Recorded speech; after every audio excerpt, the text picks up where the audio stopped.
I got the cash in the bag, stadium packed. Born a rock star in this life, gon' live it up on the attack. Baby, I'm bad, I just wanna get caught up in this life. I'm crazy, I'm mad, doing no cap. Only God wants you, better go live it up. Cash in the bag, stadium packed. Baby, I'm bad, yeah. Baby, I'm bad. I just wanna stay bad, stay mad. Shit on my shoulder cause they treat me like an outcast. I ain't gonna take that, stay back. I'll be swinging hard till the hits come in all caps. I ain't gonna lay back, pray that someone's gonna help me. Ain't nobody like that. I ain't gonna wait, that's all fact. Give me one shot and I'll never get the throne back. I'm sick of being cautious, I'ma go cause some pain, can't stop this. I'ma steal everybody's lane, call it shoplift. Sick of hearing everyone complain when they thoughtless. Taste the pain, it's like candy canes. It makes me go change into a better frame, into a better name. Society's insane, we all live for fame, yeah. Cash in the bag, stadium packed. Born a rock star in this life, gon' live it up on the attack. Baby, I'm bad, I just wanna get caught up in this life. I'm crazy, I'm mad, do it no cap. Only God wants you, better go live it up. Cash in the bag, stadium packed. Baby, I'm bad, baby, I'm bad. I got the cash in the bag, stadium packed. Born a rock star in this life, gon' live it up. Baby, I'm bad, I just wanna get caught up in this life. I'm crazy, I'm mad, do it no cap. Only God wants you, better go live it up. Cash in the bag, stadium packed. Baby, I'm bad, baby, I'm bad. I got the cash in the bag, stadium packed. Born a rock star in this life, I'm live it up on the attack. Baby, I'm bad, I just wanna get caught up in this life. I'm crazy, I'm mad, do it no cap. Only God wants you, better go live it up. Cash in the bag, stadium packed. Baby, I'm bad, baby, I'm bad.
I don't really know what comes next. I'm just doing my best, even though I'm so stressed out. Everything just feels like a test that I fail, so depressed when I can't seem to get out. But something deep inside won't let me quit. I swear that I'm inspired by all this shit. Tell me that I can and I won't. That's what guides me the most. Fuck your lies, I'll do what I want.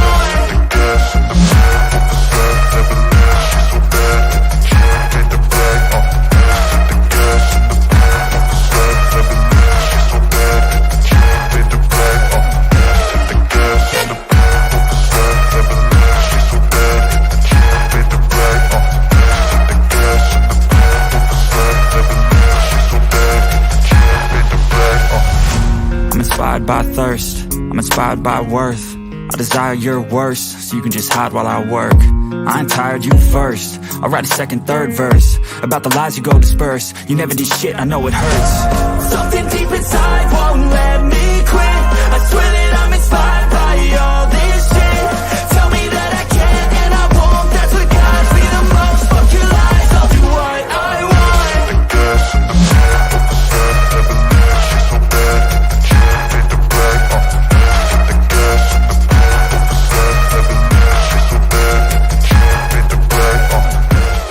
Whole sports all plays. Whole sports all plays. Hot sports all plays. 365, we're making a plays. You talking the game, get you through the days. We're high in the court, the dime in the lane. Variety topics living the same. All presentation, sports information. In the airways, taking the nation. All sport, all plays, like working your faces. Grace at the field, so tie the laces. Hot sports all plays.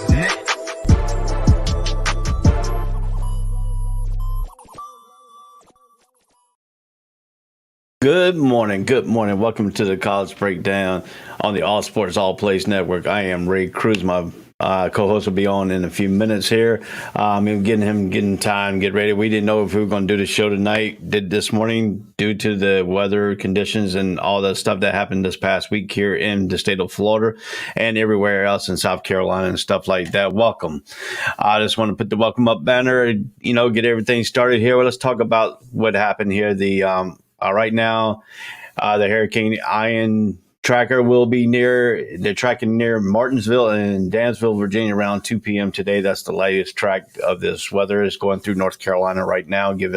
Let's give the prayer out to the state of North Carolina. They're getting hit by this storm. We got hit here in Florida. We got hit heavily down in Naples and stuff. The hurricane has hit Florida, Georgia, South Carolina, and now in North Carolina. We'll be in Virginia about 2 p.m. today on the latest track.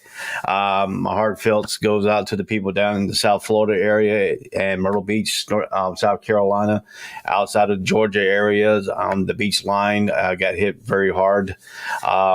Especially devastating down in Fort Myers, Florida, where they lost their they had a nice pier down there with looked like a park or something on it, and that's been totally wiped out because of Ian.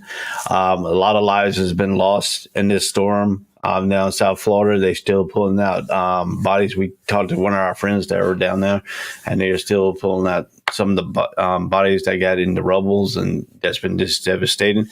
So I want to take this time and let's do a moment of silence for the people that lost their lives during the Hurricane Ian.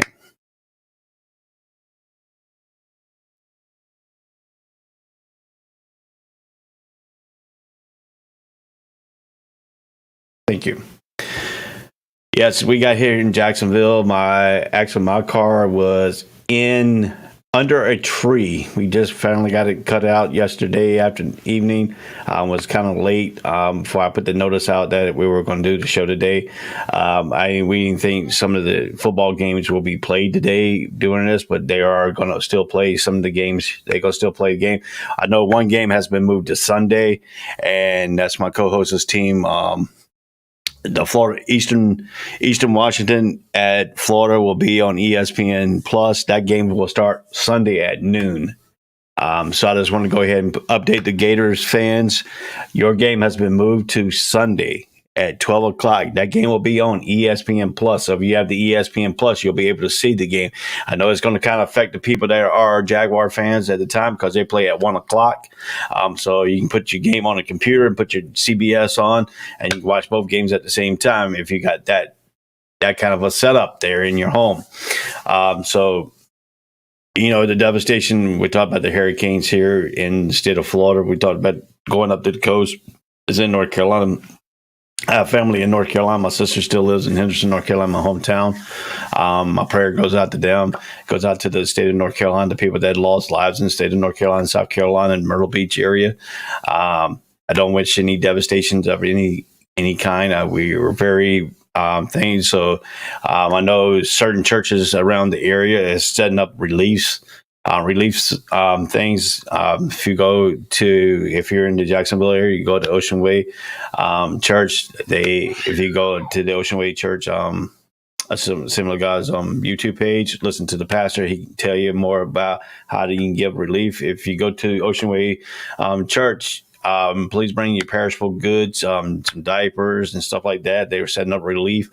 They will be leaving on Monday with a truck from our church here in Jacksonville to go down to South Florida to help out. They'll be there till Thursday. So if you want to give out some stuff, go to your local church and see if they got some relief set up that is going to be going to these hard hit areas here in the Florida, South Carolina, Georgia, and North Carolina, and Virginia. Once again, if you're living in the Martinsville, Danville area of Virginia, they are tracking about 2 p.m. today that Ian will be hidden. They don't say if it's a full strength hurricane. It just gives me a tracker of it. I know the winds right now are probably about 35 miles an hour. That's the latest that it was reported on the weather app, that it was about 35 miles an hour in Henderson, North Carolina, which is on the outside of the border of Virginia. If you take the 85 corridor up to 95 corridor. So I'm saying that right now, the latest track right now was at 335, was the last time they updated this track I have. It was sitting off of Highway 74, outside of High Point in Greensboro, North Carolina area at that time.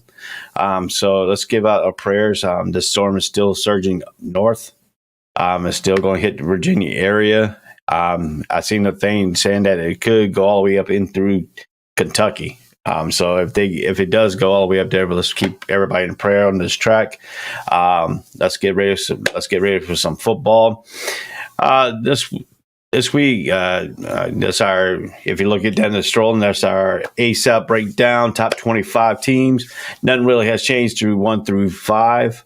Everything has changed through 6 all the way down to the 25th of our thing due to last week's loss. North Carolina State has now rise up to number 7 in our poll. They got a big game against Clemson. We'll be breaking that down here later on. Oklahoma State Cowboys has risen. Penn State and the Lions is still continuing to go coming up. So we'll be breaking all that down here today. Once we get my co-host comes on, I gave him late notice due to the fact that powers and stuff like that, if we were going to do it. That was kind of my bus on that. He'll be here momentarily. We'll start breaking down. I'm going to go ahead and take a quick break real quick and to get everything set up here. And we'll be back with the College Breakdown Show. We'll be talking about Georgia Tech firing head coach Collins. Find out the next step for them. We had a lot of rumors that Deion Sanders could be going to Georgia Tech. We'll find out if that's going to be any kind of thing. We'll see, get my co-host reaction. And is this the modern day firing? Or if your team struggle in the first 3 or 4 weeks, whether instead of waiting to the end of the season and fire the coach, or is this the new trend? We'll talk about that here. All on the All Sports, All Plays College Breakdown. We'll be back after these messages. All sports, all plays. All sports, all plays. All sports, all plays. 365, we're making a plays. You talking the game, get you through the days. We're high in the court, the dime in the lane. Variety, topics, living the same. All presentation, sports information. In the airways, taking the nation. All sport, all plays, like working your faces. Grace at the field, so tie the laces. All sports, all plays. All sports, all plays. We on top of our game. All sports, all plays. All sports, all plays.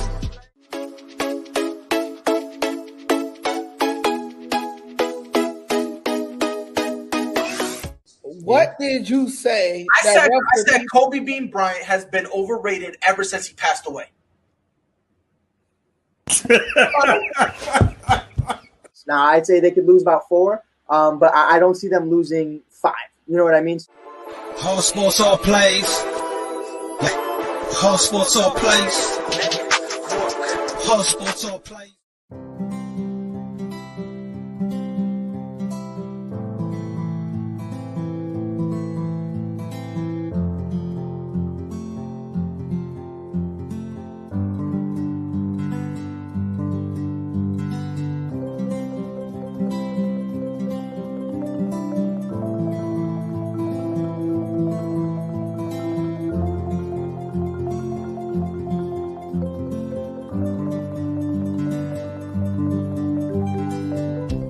This is the Fonx D Streaming Network. Register to come on our channel at fonxdnetwork.com. Welcome back to the All Sports All Plays Network. We are the College Breakdown Show. My co-host will be here momentarily. We're going to go get some more stuff out of the way here. If you see, you can send us stars. Stars will help us earn money to make more content, to help us produce more shows, to help us produce more content, help us better off our telecast to you. If you like the All Sports All Place Network, please support us by sending us some stars. You can send, I think it's 35 stars at $9.95 to start off, or you can send 5 stars for 99 cents, all the way up to the $9.95 is 200 stars. You can send 530 stars. You can send at the $9.95 price. So anyway, let's continue right along here. We'll move right along. If you want to interact with us, you can go to our YouTube chat, put the chat in there. You can go to our Twitch channel, put the chat. You can go to our Facebook page. It's also a chat there. It will come live here. We'll put it up on the show. We'll answer your questions. So that's how you can contact with us right now, is that I am working on trying to get a phone line number to hook up so we can have call-ins on your thing. So if you want to discuss your team, you're in your college football team, if you have questions, we will answer your question live on the air. You can send it to us. Go to our YouTube, go to our Twitch, go to our Facebook page. That's where our comments comes in. We get it all here. We'll put it up on the show, just like we did with the stars thing. So if it comes up like that, we'll bring it up. So you have to access. Make sure you give StreamYard. Make sure you give StreamYard access to your chat. If you give them chat, you'll get a big banner like this when it comes up on our show. So let's get really here. Coming up after us today at 2 o'clock. At 2 o'clock Eastern Standard Time is the Red Kingdom, which is the Kansas City Chiefs. All about the Kansas City Chiefs talk show. They'll break down the Kansas City Chiefs' next opponent. On that show, Greg and his crew does a very good job on that show. And also coming up at 6:30 p.m. Since we didn't have Jag Nation yesterday, which the time slot was at 7 p.m. Eastern Standard Time due to the hurricane, we are going to bring Jag Nation at 6:30. That will go all the way up till 8 o'clock. Between 6:30, from 6:30 to 7:30, up to 8 o'clock. Then after Jag Nation will be unscripted at 8 p.m. Eastern Time. Jay does a very good job on that show, and his crew does a great show on that thing. Also coming up tomorrow. If you want to get your NFL pregame show in at 10 o'clock on the All Sports All Place Network, 10 o'clock in the morning, Eastern Standard Time, Victor, Charles, and his crew does get the Touchdown Crew. A Touchdown Crew is our pregame show for the NFL. It comes on at 10 a.m. Eastern Standard Time tomorrow at 8 o'clock at night. At 8 o'clock tonight, it will be the All Sports All Plays Network podcast. Craig and them does a very good job at 8 o'clock till 9:30. And then Jag Nation will take over at 9:30 to 11, between 9:30, 10:30, 11 o'clock. We'll be breaking down the Jaguars and the Philadelphia Eagles game. We'll tell you what went right, what went wrong for the Jaguars. And hopefully it will be another victory Sunday night at the Jag Nation after we beat the Philadelphia Eagles. So that is the plan for tomorrow. And then each day, Monday through Friday at 10 Eastern Standard Time in the morning is the All Sports All Place in the morning show. Craig does a very good job on that. I will be popping in and out on that show all during the week. Also at 1 o'clock Eastern Standard Time is the Afternoon Blitz with Gonzo and his crew. He does a very excellent job. And Gonzo will also be back at 3 o'clock Eastern Standard Time for all your sports betting news and stuff like that. And then at 6 o'clock on Monday, will be the, let me bring up the schedule here. At 6 o'clock on Monday, Herd in the Huddle and the Horseshoe Talk, which Herd in the Huddle is all about the Cleveland sports. You can learn about the Cleveland Cavaliers. You can learn about the Cleveland Browns. You can learn about the Cleveland Guardians, the baseball team. Herd in the Huddle with Rachel Hill and her gang does a very good job. They're the ESPN Sports Radio out of Cleveland. So if you want to learn about Cleveland or in Ohio sports, you can tune in to her at 6 o'clock. Also at 6 o'clock is Horseshoe Talk, which is the Indianapolis Colts. If you're an Indianapolis Colts fan of the NFL, they will be bringing you all the latest about the Indianapolis Colts. And then I don't know if Brangle will be back here soon. Usually they come on at 8 o'clock. At 9 o'clock on Monday is Real Talk. They do an excellent go. That's our all sports, all place debate show. Kenny and Ray and his gang does a very good job. And then you have all sports, all plays after dark at 10 Eastern time at night. And then at 11 Eastern time at night is Gonzo and the Judge. They do all great shows here on the All Sports, All Place Network. So that's Monday's schedule for you. So we got that out of the way here. Let's talk about the football coaching. When I went to break, I told you about the standards of coaching. We had Herm Edwards fired last week. We had Scott Frost, the first one to get fired. We had Herm Edwards. Now we have Jeff Collins, the Georgia Tech head coach, fired last week. So is this going to be the start of not waiting to the end of the season? If you struggle the first 5 weeks, are you gone? Is this going to be the new norm? We have heard a lot of stuff going around. The fourth coach could be on his way out. Is Brian Harrison? He is projecting to possibly be the next coach fired. Would Auburn go the same route with Georgia Tech, Arizona State, and Nebraska did early in the season? Would they go ahead and start firing that coach now and get it ready? Missouri's head coach is on a hot seat. Is he going to be on the thing? So that's going to be the two things you want to watch out for this coming up week. Is Missouri going to do the same thing? Is Auburn going to do the same thing as Georgia Tech did and Nebraska and Arizona State did? These are Power 5 conference teams. I mean, this could be the new norm.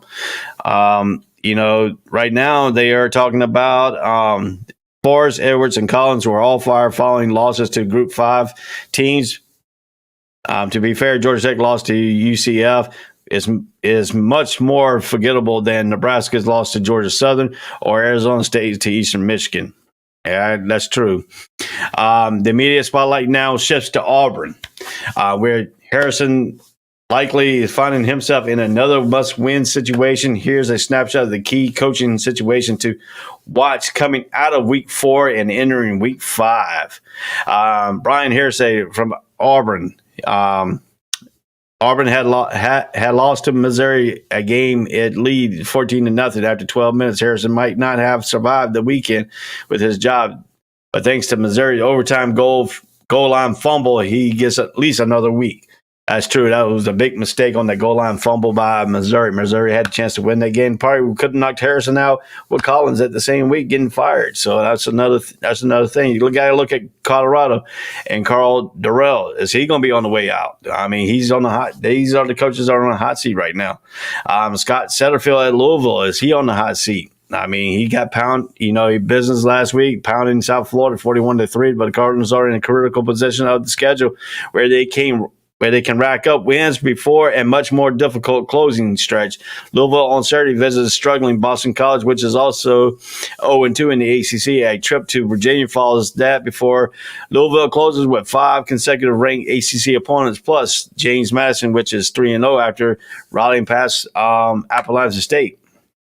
So Satterfield on the hot seat at Louisville is, like I told him, Missouri, Eli Dickwitz. Is he on the hot seat there? Two SEC coaches could be out of a job here coming up. Andy Alvalos at Boise State, is he going to be on the hot? He's on the hot seat. Jeff Scott out of South Florida, he's on the hot seat. Other situation could be Neil Brown at West Virginia. West Virginia did have a big win over Virginia Tech. Navy head coach could be on his way out. I mean, he had a big win against East Carolina last week. He got Atololo, a trip to Air Force this week where Navy hasn't won since 2012. Bowling Green, Scott Loeffler, who missed last week's loss to Mississippi State because of health reasons. He could be on his way out too. We want to pray for him. Hopefully his health issue gets better. The Falcons have a big win over Marshall, but needs to show progress in the league play. Texas State improved to 2-2 by shutting out Houston Christian, but the schedule cranks up significantly for Coach Jake Speville as the Bobcats open Sun Belt play with James Madison on the road, Appalachian State at home, and Troy on the road. That's their next 3 or 4 games, so he could be on the hot seat. I mean, also there's been rumors here that, hot seat games to watch out for. LSU at Auburn, October 1st. Colorado at Arizona, October 1st. Louisville at Virginia, October 8th. Fresno State at Boise State, October 8th. Appalachian State at Texas State, October 8th. These could be significant firing dates if they don't win these games here for these coaches that I have mentioned. Tulane at South Florida, October 15th. Vanderbilt at Missouri, October 22nd. If Missouri loses to Vanderbilt, I don't even think he gets on the. I don't think he cleans his office out right after the game because he's playing at home and he just keeps on walking, don't come back. If they lose that game against Vanderbilt, West Virginia at Texas Tech, October 22nd. What coaches on the rise? Young coaches on the rise. Houston defensive coordinator Doug Belk. He could be a big positive draw for one of these teams in Georgia. He's a Georgia native. He could be a Georgia Tech head coach. There's a lot of rumors that Deion Sanders' name has been mentioned at Georgia Tech plenty of time. Is he going to leave Jackson State? He hasn't left yet. Will Georgia Tech kind of draw him away with some money? I mean, he did play for the Atlanta Braves. He did play for the Atlanta Falcons. He does have a lot of connections in Atlanta. So that's gonna be something for Deion Sanders to watch out for. Miami's offensive coordinator, Josh Gattis, he's 38 years old. He could be he's a big time spending time at Penn State, Auburn, Michigan, where the last year he won with Borrell's award as a top assistant coach. He could be positive, as he still might need a strong season or two as Miami offensive coordinator, but he put himself in the Power 5 hit thing. I mean, he could be Vanderbilt. He could go to Vanderbilt. You never know. Tennessee's offensive coordinator, Alex Gosh, he's 38 years old. He's showing that him and Josh Heupel's got that Tennessee team turned around. Beat Florida last week. So that's some young assistant you got to look at. Wisconsin defensive coordinator Jim Leonard. He's only 39 years old. These are some young head coaches here. Oregon's offensive coordinator Kenny Dillingham. He's 32 years old. He's really young. He was a Mike Norvell at Memphis and Florida State. Gus Malzahn at Auburn hasn't been directly linked to his team's offensive performance. Dillingham finally gets the chance to, alongside close friend Danny Lenning at Oregon, scores a big win last week against BYU. So he could be in some of these coaching jobs. He could go to probably Nebraska. We don't know exactly where these young coaches, but these are some up and coming coaches here. These are some real young coaches. I mean, West Virginia offensive coordinator Greg Harrell, he's only 37 years old. He could be a next head coach in one of these Power 5 conferences. Illinois defensive coordinator Ryan Walters, he's only 36. These are some young coordinators that are up and coming. Currently not coaching, Justin Fuente. He's the age of 46 years old. He was 43-31 at Virginia Tech, 6th season, 26-23 at Memphis, 4th season, 69-54 overall in 10 seasons. Skip Holtz, he's 58, head coaching resume, 64-50 at Louisiana Tech, 9 seasons, 16-21 at South Florida, 3 seasons, 38-27 at East Carolina, 5 seasons, 34-23 at UConn, 5 seasons, 152-121 overall in 22 seasons of coaching. He could be another name. Tom Herman, who is age of 47, head coach, resume, 32-18 at Texas, 4 seasons, 22-4 at Houston, 2 seasons, 54-22 overall in 6 seasons. He's only 47 years old. Dan Mullen, he could possibly hit another coaching job. He was head coach at 34-15 at Florida, 4 seasons, 69-46 at Memphis State, 9 seasons, 103-61 overall in 12 seasons. He's taking a year off. He's on ESPN right now in the studio. He could possibly be looking for another coaching job. Manny Diaz, Penn State defensive coordinator. He's 48, head coach, 21-15 at Miami overall in 3 seasons. He could very well be another rising and looking at another coaching job. And sometimes these guys get fired, they learn from their mistakes, and then they move on, and hopefully they can learn from their mistakes and try to redirect some of the ships. And Matt Wells, Oklahoma Analysis, he's 49 head coaching resumes, 13-17 at Texas State, 3 seasons, 44-34 at Utah State, 6 seasons, 57-51 overall, 9 seasons. So he could be looking for another head coaching job. Look what Al Golden has done at Notre Dame's defensive coordinator last week. He shut down North Carolina high-power offense in a victory there. I mean, he's 53. He was 32-25 in Miami, 5 seasons, 27-34 at Temple, 5 seasons, 59-59. He's at 500. Yeah, after 10 seasons of coaching. Al Golden could be another name that's up there. So that's a list of names that I put out here to talk about with the young coach. We also mentioned that Deion Sanders situation. Georgia Tech wants him bad. Can Georgia Tech really land him? Is he willing to leave the HBU system? I mean, I know that Florida State probably wouldn't call him for him before they hired Mike Norvell. He didn't leave. Is Deion Sanders happy where he's at? He's trying to make Jacksonville's, is he trying to make that team a powerhouse team to compete with the likes of Alabama? I mean, some coaches, he might look at Scott Frost and say, hey, look, I have a great situation right here in Jackson State. I have a great situation. I don't want to leave. I don't want to mess up this thing here, because you see what Scott Frost did at University of Central Florida. He left there. He had a good thing going at University of Central Florida. He left to go to Nebraska, and when he fell on his butt.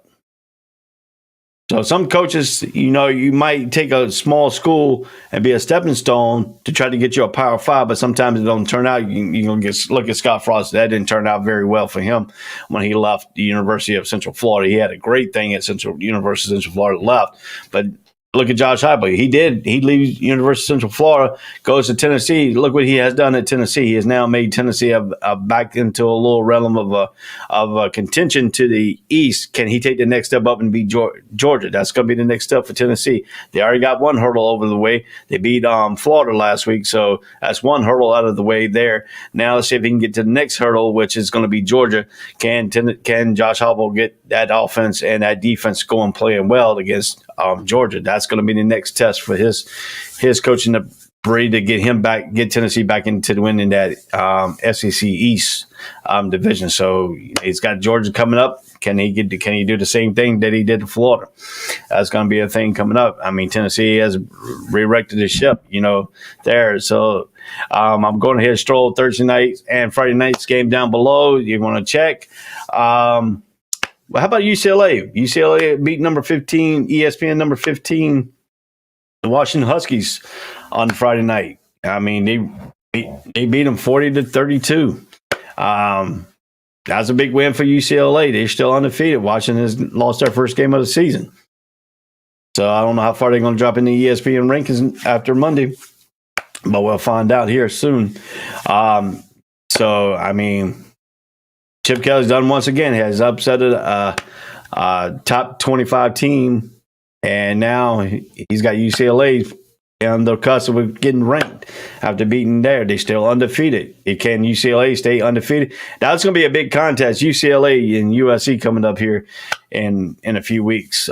So, I mean, if UCLA can stay undefeated, then USC stays undefeated. That's going to be a big test for Chip Kelly. Can Chip Kelly unseat Lincoln Riley? That's going to be the news there coming up here in the next 2 to 3 weeks. So, so that's a little bit of a news there on the coaching front.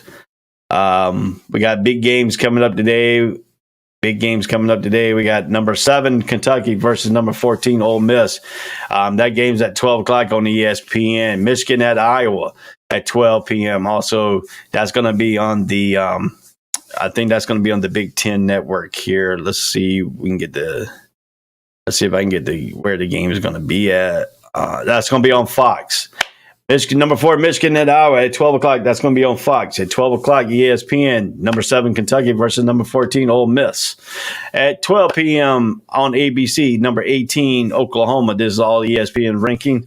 At TCU, that could be a big game Oklahoma coming off that loss to Kansas State. Purdue at number 21, Minnesota. That's going to be a good game. That's on ESPN2 at 12. At 12, Texas Tech. At number 25, Kansas State. At 12, also Georgia State at Army. If you want to catch Army, that's on the CBS Sports Network. At 12 o'clock, Illinois as it goes to Camp Randall to visit the Wisconsin Badgers. And on the ACC Network at 12 o'clock, Louisville will go to Chestnut Hill to play Boston College. At 12 p.m. on CBS, it's Navy versus Air Force. This is for the Commanders Cup thing. If Navy can beat Air Force, up in the Air Force, they haven't won since 2012 at Fort Collins. Can they go to Fort Collins up there and beat Air Force? If they do that, that's 1/3 of the way of winning that Commanders Cup, bringing it back to Navy. That's going to be a big thing to probably keep the head coach, Nita Tamayaloa at Navy for the head coach. If he can win that Commanders Cup, that's a big thing. That's the Navy's national championship is trying to bring that Commanders Cup home. If Air Force wins, they're 1/3 away of winning it because Air Force will have to play Army. The Army is the other third of this equation. If Navy can beat Air Force and Navy can beat Army, they win. If Air Force beat Navy and then they beat Army, they win the Commanders Cup. If Army beats Air Force and Navy, they win the Commanders Cup. That's how that works. That's a big thing for the service there. Commander Cups is a big thing for the service academies in Air Force, Army, and Navy.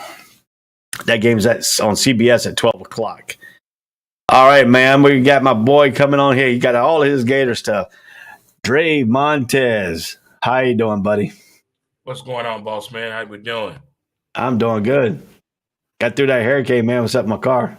Yeah, man. I saw the news broadcast of everything, man. All systems go down there. Well, in my area it is. I mean, we lost power on Thursday night around 2:30 in the morning, came back on at 5:30 in the morning. And then our car we went out to eat Thursday morning. We went out to breakfast about 11 o'clock, brunch, really. And we came back about 1:30, somewhere between 1:30 and 5:30. Tree fell on top of my car. Oh, man. So we had to get that cut out yesterday. Your neighbors helped you? Was it like one of them State Farm insurance commercials during the storm? Everybody came out when they heard the sound of the chainsaw going. They just came outside. It's actually in the front of the thing. So if you drive down the road, you can't miss it. The tree was right there in the front. So I mean, we're trying to get the home association to come out and do it, but they were going to take a while. So my father-in-law came with his chainsaw, and then we had my buddy came with his, and we cut it in pieces and got it across the street, ready for them to pick up. So got it out finally. That's my Uber car. Had to get that out so I can make money and stuff. So you gonna upgrade to a Tesla with Uber? Or you good? I ain't upgrading no Tesla. Them things are worthless. Talking to older people about Teslas to me is just hilarious. It is hilarious to me. It is. But I'm glad you're okay, man. Real talk. I'm glad you're okay, buddy. Yeah, let me give you one thing about these Teslas. The batteries ain't very good in these things. They're not very good. Batteries in these Teslas are not very good. Yeah, I've been seeing a lot of videos about that lately, so I think I would have to agree with you on that. The videos are not lying at all. Dude, they tested a cop in a Tesla in California.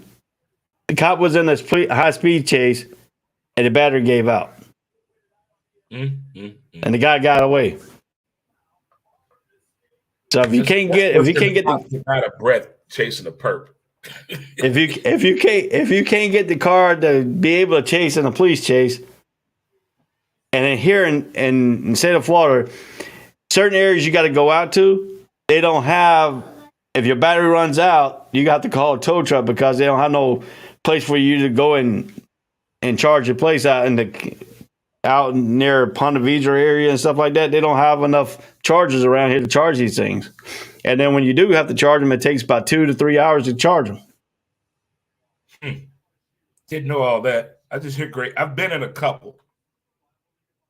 Yeah. They're interesting vehicles, said to me. Very interesting. But by year 2030, if you go to California, you ain't gonna be able to take a gas car there because they ain't gonna have no gas station. Like they saying, we're running out of money. We're running out of something, but anyway, let me get your comments on the word around Deion Sanders and Georgia Tech issued here. Georgia Tech is going heavily after Deion Sanders. Will Deion Sanders decide to give up and go to a Power 5 conference? No, it's not time yet. The food's good, but they don't have the right seasoning yet. Deion's not ready for that yet. The SEC is not ready for that. College football and the Power 5 is not ready for that. You had Auburn talk with Deion. You have Georgia Tech in Deion. And remember, for a little while, we had a little bit of Florida State flavor. But I think Florida State blew it big time. They had the best opportunity to get Deion before Jackson State. They had the best opportunity to get it. I don't think Deion is going to leave to go to Georgia Tech. After Bobby Ross left Georgia Tech kind of went its own direction. And then after Megatron was there, that being Calvin Johnson, the best ever do it, I think Georgia Tech got more concerned with technology than it did with football. I really do believe that.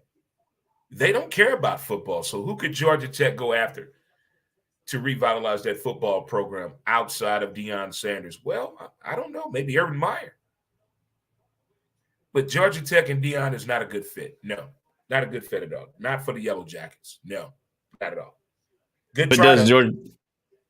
But does Georgia Tech want to have a headache with Urban Meyer, see what he has, what kind of baggage he brings in? Let's think about this. What did Urban Meyer really do in college football? In college football, that was bad. What did he really do? Well, you should know. You're a Florida Gator. He went out with a cheerleader.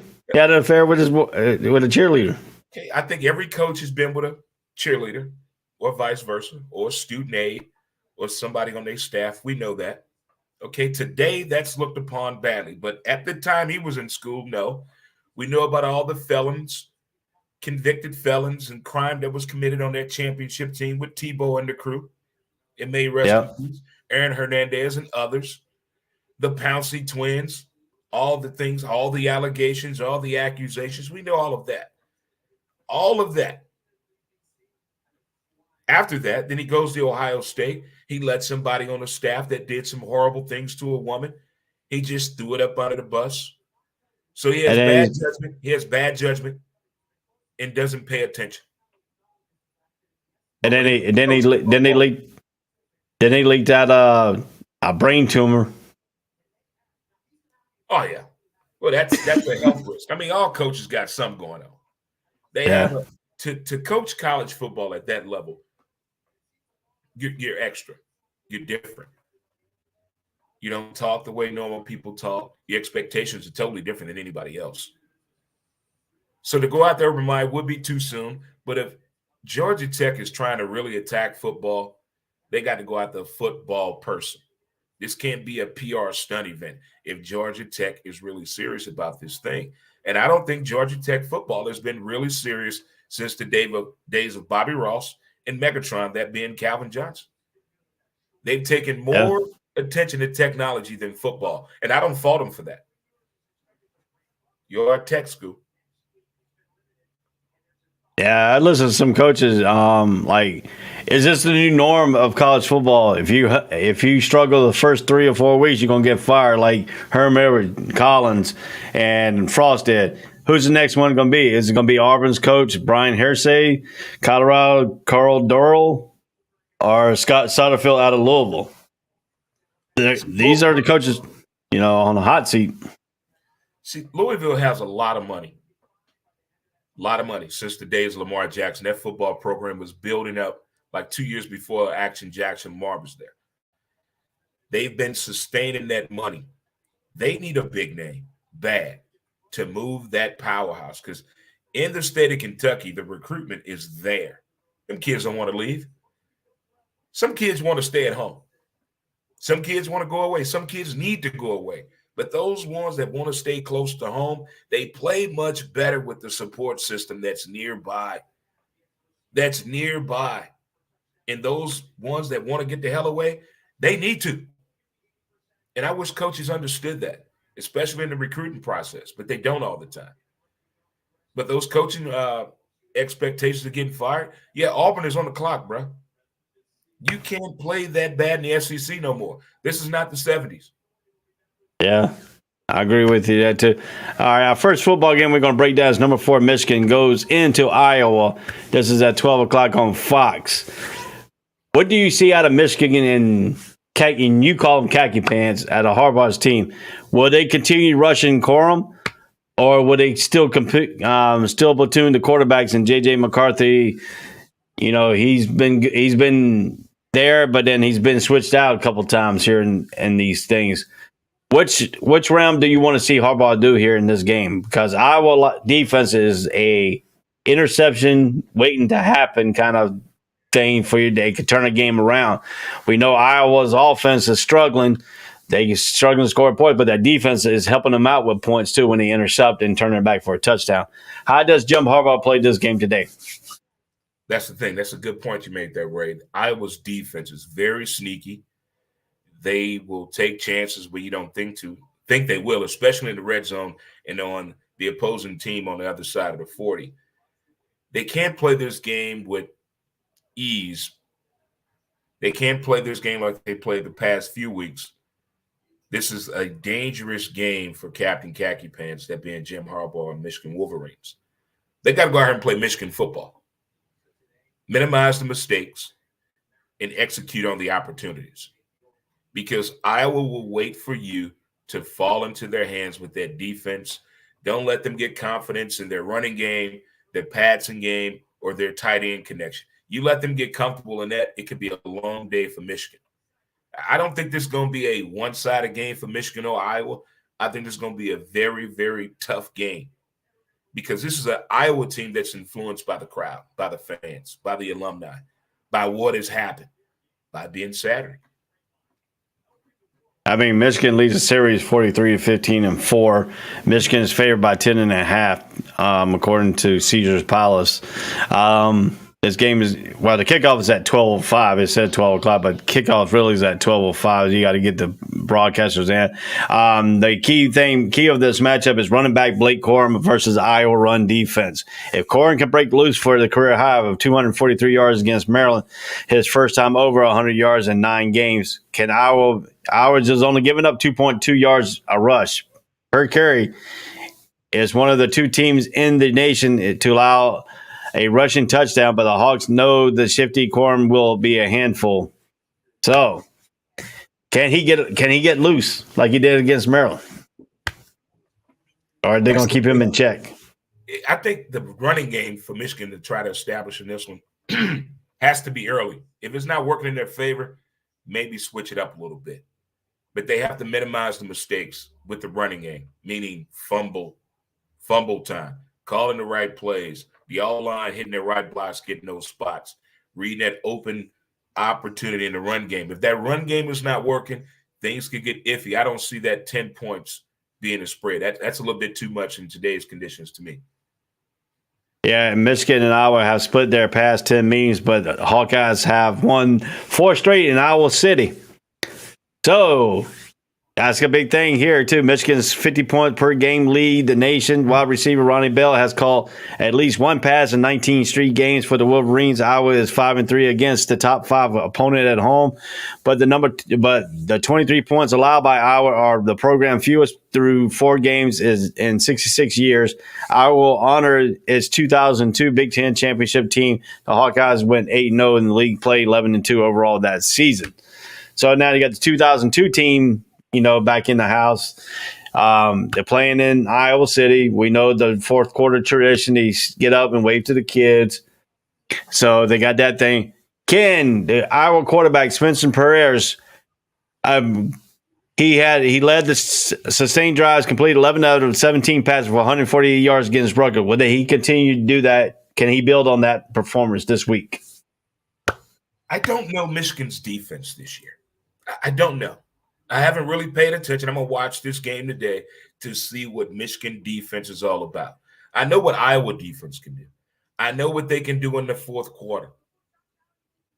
And I know about the fans. I don't see the 10 points. I want to pull for Iowa in this game so bad. Shout out to my friend Sarah. Congratulations on getting married. But I got Michigan winning this game by 2 points. Two. Very close game. Very close game. I think the kicking game, a kicker will get laid and the kicker will break up with his girlfriend will break up with him on either team today. I think the kicking game will be key today in this game. I kind of agree. On alert. All kickers and all college football are on alert today. Don't miss field goals.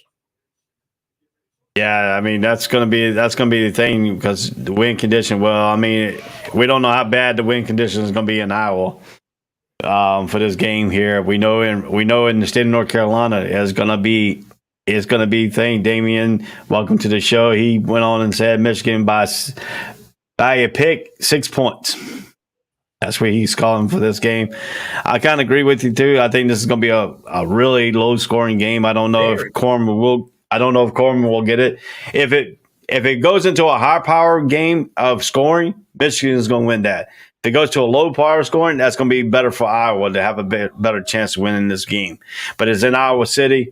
I think the fans are there, but I'm going to have to go with Michigan on this one. I think Michigan's quarterback is going to be a little bit of a difference in this ball game because if they get the running quarterback in there, that's going to help out the running game too. So, I mean, you got to play them for two quarterbacks. Have you watched Michigan play a complete game or just the highlights? I have watched Michigan play one complete game. Okay. Their defense is suspect.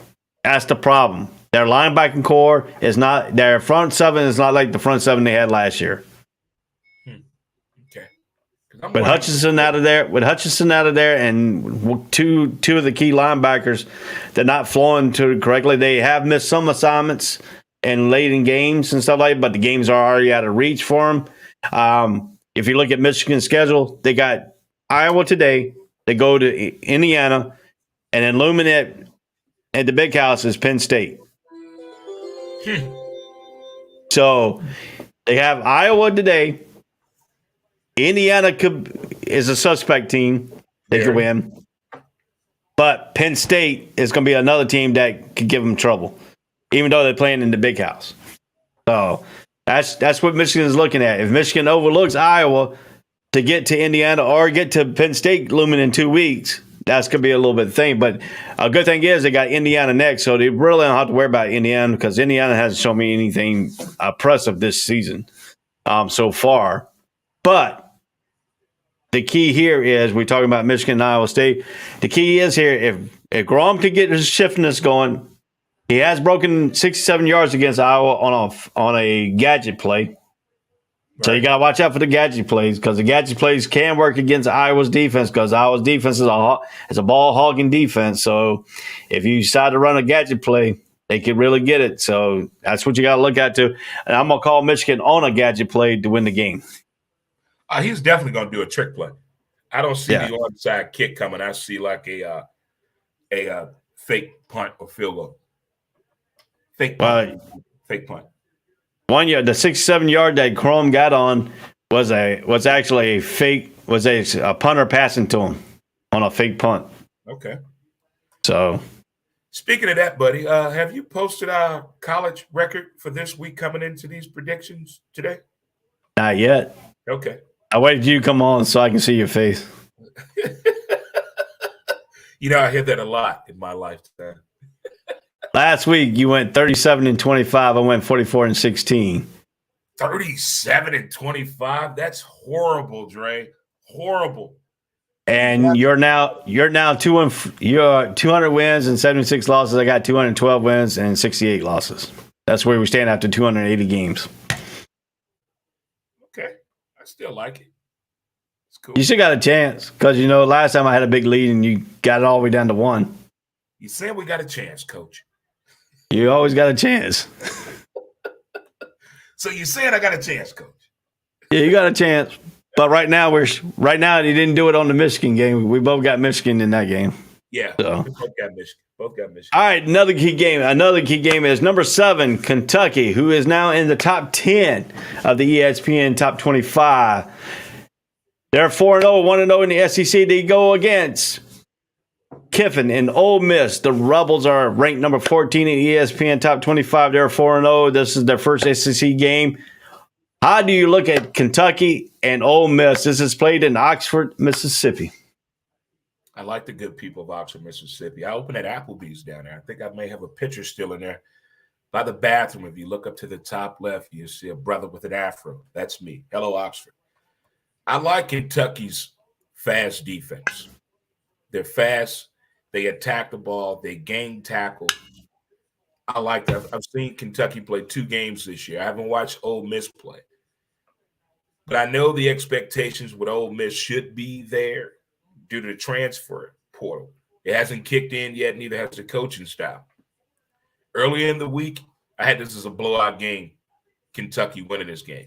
And the closer and closer I get to this game, I'm thinking maybe this could be, because this is probably the week before homecoming for Ole Miss, I do believe, or the game before homecoming. Maybe this is what Ole Miss needs.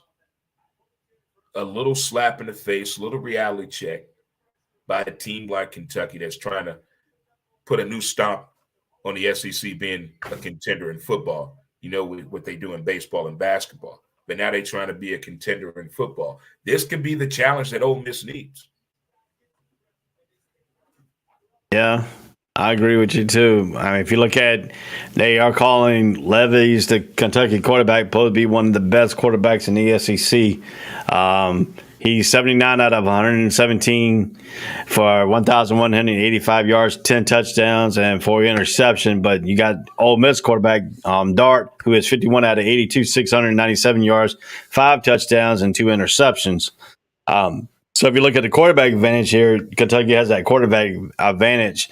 But the rushing advantage will go to Mississippi State and Jukins, who has carried 70 times for 429 yards and 5 touchdowns. And Cavassier Smoke, I still love that name, Cavassier Smoke. You know, he's carried the ball 51 times, 263 yards, and 1 touchdown. He leads Kentucky in rushing. But then if you look at the passing yards, and Robinson has got that for Kentucky at 20 receptions for 349 yards and 2 touchdowns to Domingo's 12 receptions, 257 yards, and 1 touchdown leads Ole Miss. Right now, the matchup predictor that ESPN put out as 78.5% Ole Miss to 21.5% Kentucky. Ole Miss is a 6.5 favorite over the number 7 ranked team in the nation. Is that a mistake, or is that where you believe that Ole Miss is going to be that good and Kentucky is just threading right now? I think whoever wrote that is feeling the same thing I'm feeling. Look, kids, we've been together long enough. The expectations and the talent is right here. When is it all going to come together? Do you see this team, Kentucky? They're ranked in the top 10, and we're Ole Miss, and we're not ranked. When are you going to show up and play some college football? This could be the game to challenge them, to show me if you got my back or I got yours. Is this recruitment class coming in going to believe in this program they want to be a part of? This could be that game in Oxford, Mississippi today. And I think this could be, I don't want to call it an upset, but if they beat them, it would be an upset in the top 10 if Ole Miss beats them. I'm kind of pulling for Ole Miss to win this game. Yeah, if you look at Kentucky, Kentucky's averaging 31.3 points per game to 41.0 for Ole Miss. But Ole Miss has only allowed 10 points a game so far, and Kentucky's only allowed 13 points. That's their average per game. Total yards is for the offense for Kentucky is 377.8.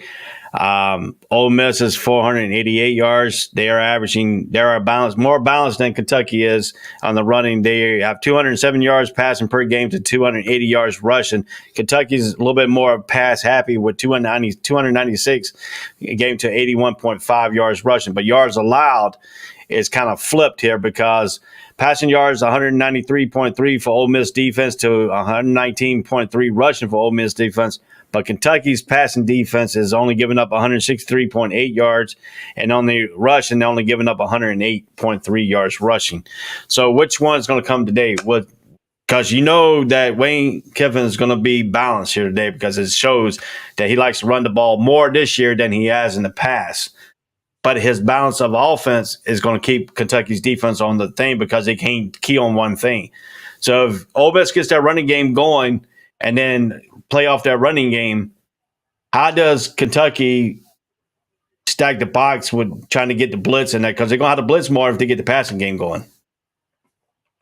I think Kentucky should come out running versus passing. I think Ole Miss needs to show off their passing game. Their play action and their passing game. It really needs to be there today. Test each other, not what's expected, but what's not expected.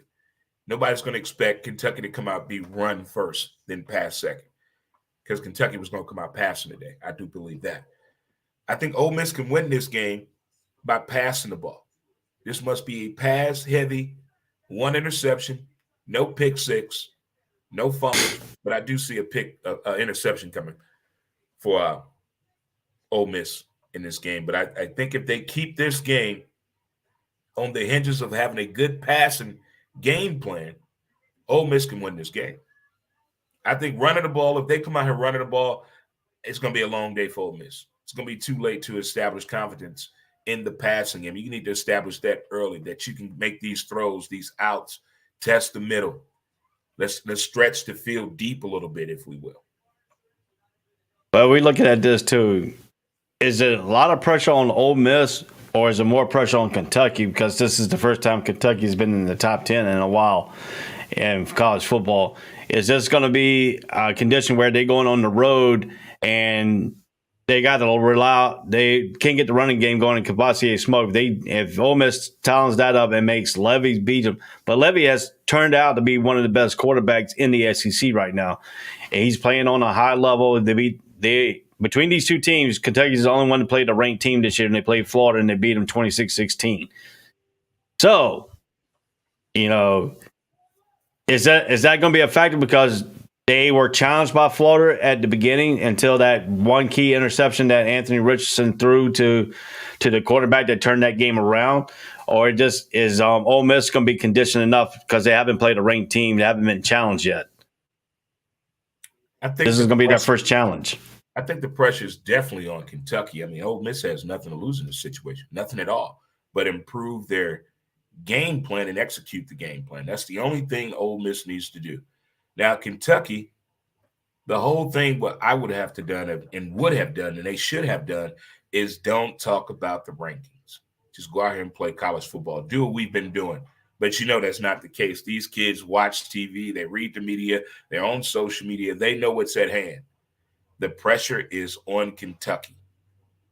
They're going to make mistakes. If that crowd is loud in Oxford, Mississippi, as it should be, and intimidating, it could be a long afternoon for Kentucky. Yeah, that could be. So who do you have in this one? I got another close game, man. I got another close game, right? I got Ole Miss winning this by 3. Less than 7. I got Ole Miss winning this game. I'm going to go the other way. So I might give you one game back, or I could take a one-game leap more on you. I'm going with Kentucky in this one. I think Kentucky's got the defense to battle up Ole Miss and their stuff. So I think Kentucky wins it behind a big, strong run by Kavosiey Smoke. You might as well just go put the Kavosiey on and put the smoke in your mouth, put the victory cigars. What we smoking, Kavosiey? Fired up. All right, at 12 o'clock on ABC, number 18, Oklahoma, coming off the big loss to Kansas State last week, goes to TCU. Is this going to be a game? Will TCU make this a game? The Horned Frogs. Man, I love that school. I love the alumni. I love the student body. Just something about them Horned Frogs. Oklahoma's pissed. They're pissed. I'm talking, that hurt last week. That was worse than walking in on your coach and your best friend with your girlfriend type of situation. I think Oklahoma's going to try to have an out-of-body experience, do things that's out of character to make up for what happened last week, i.e. try to run the score up against the Horned Frogs. So they got to be careful with that because I think this is a mistake game, but this must be a mistake-free game for Oklahoma. We all know in college football, There's no such thing as that. Yep. And if you look at dude, Gabriel, who is 78 out of 117, 1,089 yards, 11 touchdown, compared to Duggan, who is the quarterback for TCU. He's 47 out of 61, 695 yards rushing, 695 yards passing, 8 touchdowns. But Gray is going to be the factor in this game because he is the leading rusher for Oklahoma with 53 carries, 400 yards, 2 touchdowns, to Miller's 38 carries, 250 yards, and 3 touchdowns. And the receiving core will go to Oklahoma too, and Mims. Mims has to get back on track. The Kansas State defense took him out of this ball game last week, and that was a great thing. But you got to give you credit off for Aaron Martinez, who is Nebraska's transfer out to go to Kansas State. And Klein loves to play that one play that always worked against Oklahoma. Duggan can run that exact same play that gives Oklahoma trouble. That's the quarterback keeper power right behind the left guard. The play that Aaron Martinez scored a touchdown on did not get hit again. Okay. That's the same thing that Klein ran when he was at Kansas State against Oklahoma. And Klein was the K-State's offensive coordinator. Now, Duggan is a running quarterback like Martinez. We know Oklahoma has problem with a running quarterback. Can Duggan's feet prevail Oklahoma to switch their defense around to put 8 men in the box against a quarterback that can run? I think what happened last week to Oklahoma, I think the coaching staff got together, the videographer pulled everything relevant to what the defensive mistakes have been made on, whether it's up front or in the back, whether it's a PI or not. And I think the defense is going to be the key factor in Oklahoma trying to make everyone forget what happened last weekend. I think that's where they're at right now. But again, there's no mistake. There's no such thing as mistake-free football. If there's a play that you cannot stop and everybody has ran it on you and they've been successful on it, getting more than 15 yards or scoring a touchdown, that's not a fixable thing this part of the season then. That's something within the sauce. If they can't pick that up and read that, the people in the box talking to the people on the sideline, coordinate with the people on the field, we have a bigger problem in Houston. Yeah, and if you look at it too, this is the first time you see Oklahoma coming in early part of this conference schedule, 0-1 in the conference, 3-1 overall. But the Horned Frog hasn't played a conference game, but they're 3-0.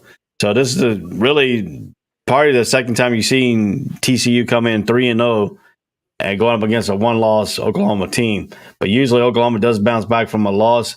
Do they bounce back this week against TCU? Damian said that TCU is going to win by 14. I don't agree with that. I think Oklahoma is going to play better. I think Oklahoma is going to inspire. I'm going to pick Oklahoma in this game. Where are they playing at? They're playing at TCU. Oh, man, see, I got you on this one now. Oh, no. See, again, what happened last week to Oklahoma, they're going to come out here and try to do things they should not be doing. They're going to get out of character because they've been reading the news, listening to the folk, listening to everybody in Norman, listening to their parents, girlfriends, and fathers and uncles. They're going to go out here and do something they should not be doing. I think TCU going to get them to. I'm going with the Horned Frogs on this one. Give me Texas Christian University. All right.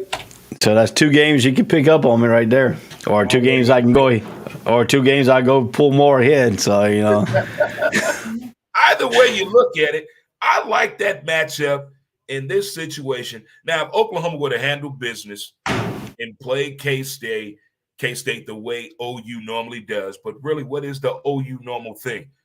We usually wait on them to crumble late in October, early November. But, hey, it happened a little earlier this year. Earlier this year. It's not like we thought OU was going to go undefeated. Come on, let's get real with each other here. That schedule they have is not easy. Not easy at all. Not taking anything from K-State, but OU has not been playing OU-type style football in a few years. So that's why I'm picking TCU today. All right, our next game we're coming up with is Purdue at Minnesota. Minnesota is now ranked in the ESPN top 25 at number 21. They're 4-0, 1-0 in conference play. Purdue comes in at 2-2, 0-1 in conference play. Does Purdue have a shot going into Minnesota and winning this game today at noon? Purdue has a better shot going to Mall of America and catching a sale. That's it. No. Purdue is not the same Boilermakers that they used to be. No. Did Drew Brees go there and speak? Did he? Did he? He did last week. Did he? Is he going today? I don't know. That's in Minnesota. That's not a birthmark. That's a fraud.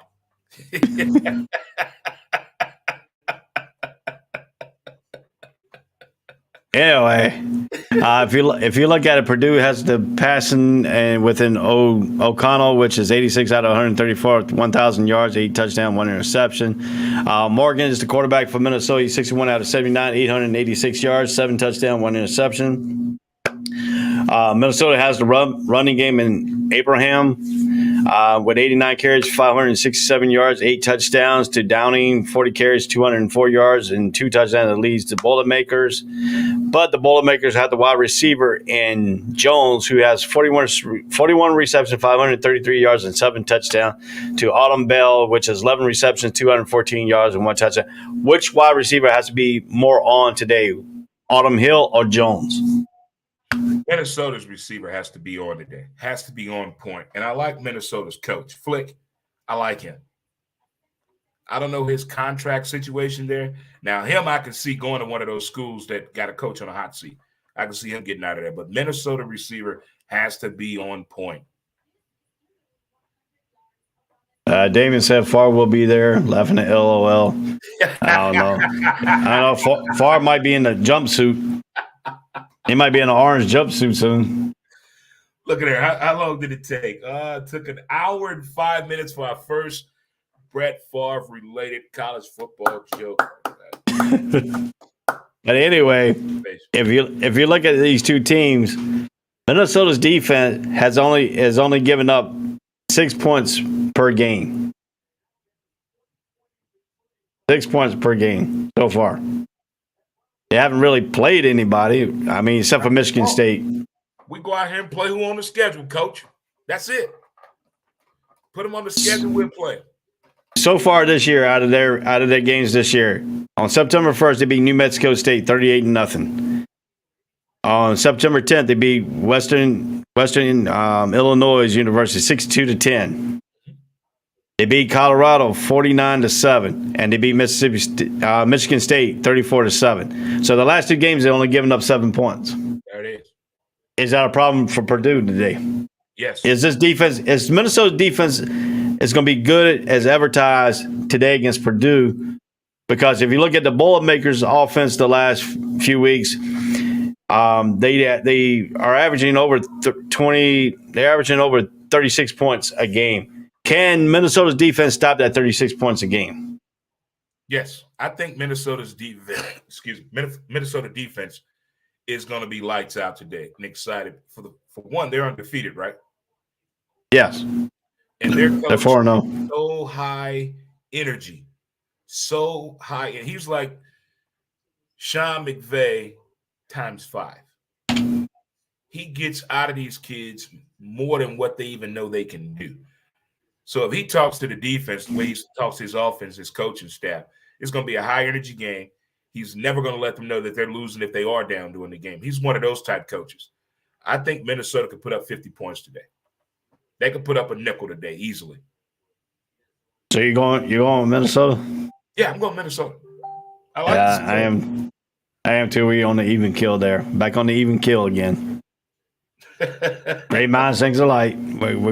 I don't trust Purdue on the road, and that defense for Minnesota has been swarming lately. So I got them. All right. At 12 o'clock, the Big 12. Texas Tech coming in at 3-1, 1-0 in the Big 12. They're coming off the big win against Texas. Number 25 in the ESPN top 25 team, Kansas State, 3-1, 1-0 in the Big 12, coming off the big victory against Oklahoma. Both of these teams beat the Red River shootout teams. Now the coaching situation comes here. Will the offensive coordinator incline and Aaron Martinez fall back to Aaron Martinez way back in Nebraska way? So how do you see this game going? Both of these teams are coming out with something they didn't expect to do. They're still on a cloud nine in what happened last week. Have both teams come down yet? I guess we'll know by the first half. I like Texas Tech, the Red Raiders. But K-State showed me something last week. Here's what I How found. to capitalize off an opportunity. How to use the clock to benefit you. How to understand the game situation without even looking at the coaches. They showed me a lot of maturity last week. But the Red Raiders can put the points on the board too as well. There's going to be a high-scoring game. Maybe I need to hear more numbers to pick a winner. But it's going to be a fun game to watch. I don't know if I'm going to watch it like with both eyes, but I'm going to watch the bottom of the screen. Yeah, they got K-State right now favored in the matchup predict on ESPN at 68.7 to 31.3%. But if you look at it, yeah, they're playing at Manhattan. They're playing at K-State. Oh, Manhattan, Kansas. Oh, that's easy. I'm going with K-State now. You going with K-State? I like those fans up there in Manhattan. I like that Walmart and that church chicken up there. Don't ask me how I know that they got both close by, but I do. But I mean, I look at that too. He says, Damon said Minnesota about 45 over Purdue. I don't know if it's going to be about 45 or so, but. Hey, Coach Flick can get that out of you. I'm telling you, high power. He is high energy. Yeah, K-State is favored by 7.5 points. Do you take the 7.5 points, or do you take the over and under at 56? I'm taking the 7.5. Taking the 7.5. So if you're betting, you can take Dre's 7.5. I'll take the under in this one because I don't know if both teams are going to score like they did against Texas and Oklahoma. I mean, they could be on a down low. Both teams could be really fighting for a chess match into that final quarter for one team to take it away. So, but right now, my trust right now in this game will be with Smith and Aaron Martinez, but I'm going with K-State because they're playing in Manhattan also. So we were still on the even kill there. We're going to go one more game, then we'll take a quick break, and then we'll come back. But let's do this one game right quick here. We're going to go out of the Power 5 conference. We're going to go to Georgia State playing Army at West Point today. So how do you see this game going? Georgia State comes in at 0-4. They had that one great game against North Carolina. They have been bounced back. Now they've been back into losing. They're 0-4 this season. They haven't won a game yet. They go on the road to play Army, which is 1-2 up in West Point, New York, which the weather today will be 60 degrees there. So how do you see this game going? One of my favorite characters on Family Guy is Peter Griffin. In his words, boring. I see this being a very slow-paced 1935 style football game being played here, with plays and offensive schemes being ran that nobody can figure out but the two coaches across the field from each other. But I'm going to go outside the box here, and I'm going to take Army in this game. Not by a lot, maybe 3-2, or 6-4, or 6-3. But if there's a touchdown scored, it's by accident. They didn't. I mean, I watched that North Carolina-Georgia State game. That Georgia State defense was good against North Carolina, but they were playing a Power 5 team. They were looking to beat North Carolina up in Park Stadium, up where Turner Field used to be in Atlanta. They played them in Atlanta, but they're going away to New York. This team has now struggled the last 3 or 4 games that they have played for Georgia State. I mean, they lost to Coastal Carolina 41-24 last week. They lost to Charlotte 42-41. They lost to North Carolina 35-28. And they lost to South Carolina 35-14 this year. So, I mean, they're only averaging about the biggest score they got was 41 points. That was against Charlotte last 2 weeks ago. Conway, in South Carolina and Coastal Carolina, the Chandeliers, they won 41-24. Army's favored by 9 points. I think Army takes the 9 points, and I also think it's going to go under the 54 is the over and under in this ball game. So if you're going to bet anything, always bet under when the Army plays because they will do it. Hernandez said Army by a fumble. That could happen. That could happen, man. That could happen. But I'm gonna go with you, Dre. I think Army will win this game because I think Army's a better running team. Yeah. It's gonna be a lot of running. It's gonna be a lot of option. And if Army does get that running game going, they could put up 35 points. They could. Definitely could. But we're gonna take a quick break here. Gonna go to the bathroom. Y'all go to the bathroom, get your coffee, get your refill, get your drink on, whatever. But when we come back here, we're gonna break down. Talk about a little bit of Illinois, Wisconsin, Louisville, and Boston College, and then the big game for us as Military Service Academy will be Navy versus Air Force. 1/3 of the Commanders Cup are coming up this week. So we'll be right back on the All Sports All Plays Network. This is the College Breakdown. This is Dre and Ray. We'll be back after these messages. All sports, all plays. All sports, all plays. All sports, all plays. 365, we making up plays. You talking the game, get you through the days. Great high in the court, the dime in the lane. Variety, topics, living the same. All presentation, sports information. In the airways, taking the nation. All sport, all plays, like working your faces. Grace at the field, so tie the laces. All sports, all plays. All sports, all plays. We on top of our game. All sports, all plays. All sports, all plays.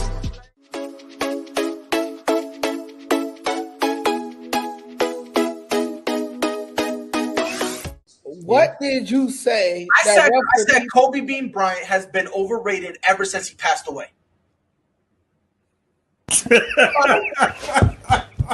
Nah, I'd say they could lose about 4, but I don't see them losing 5. You know what I mean? All sports, all plays. All sports, all plays. All sports, all plays.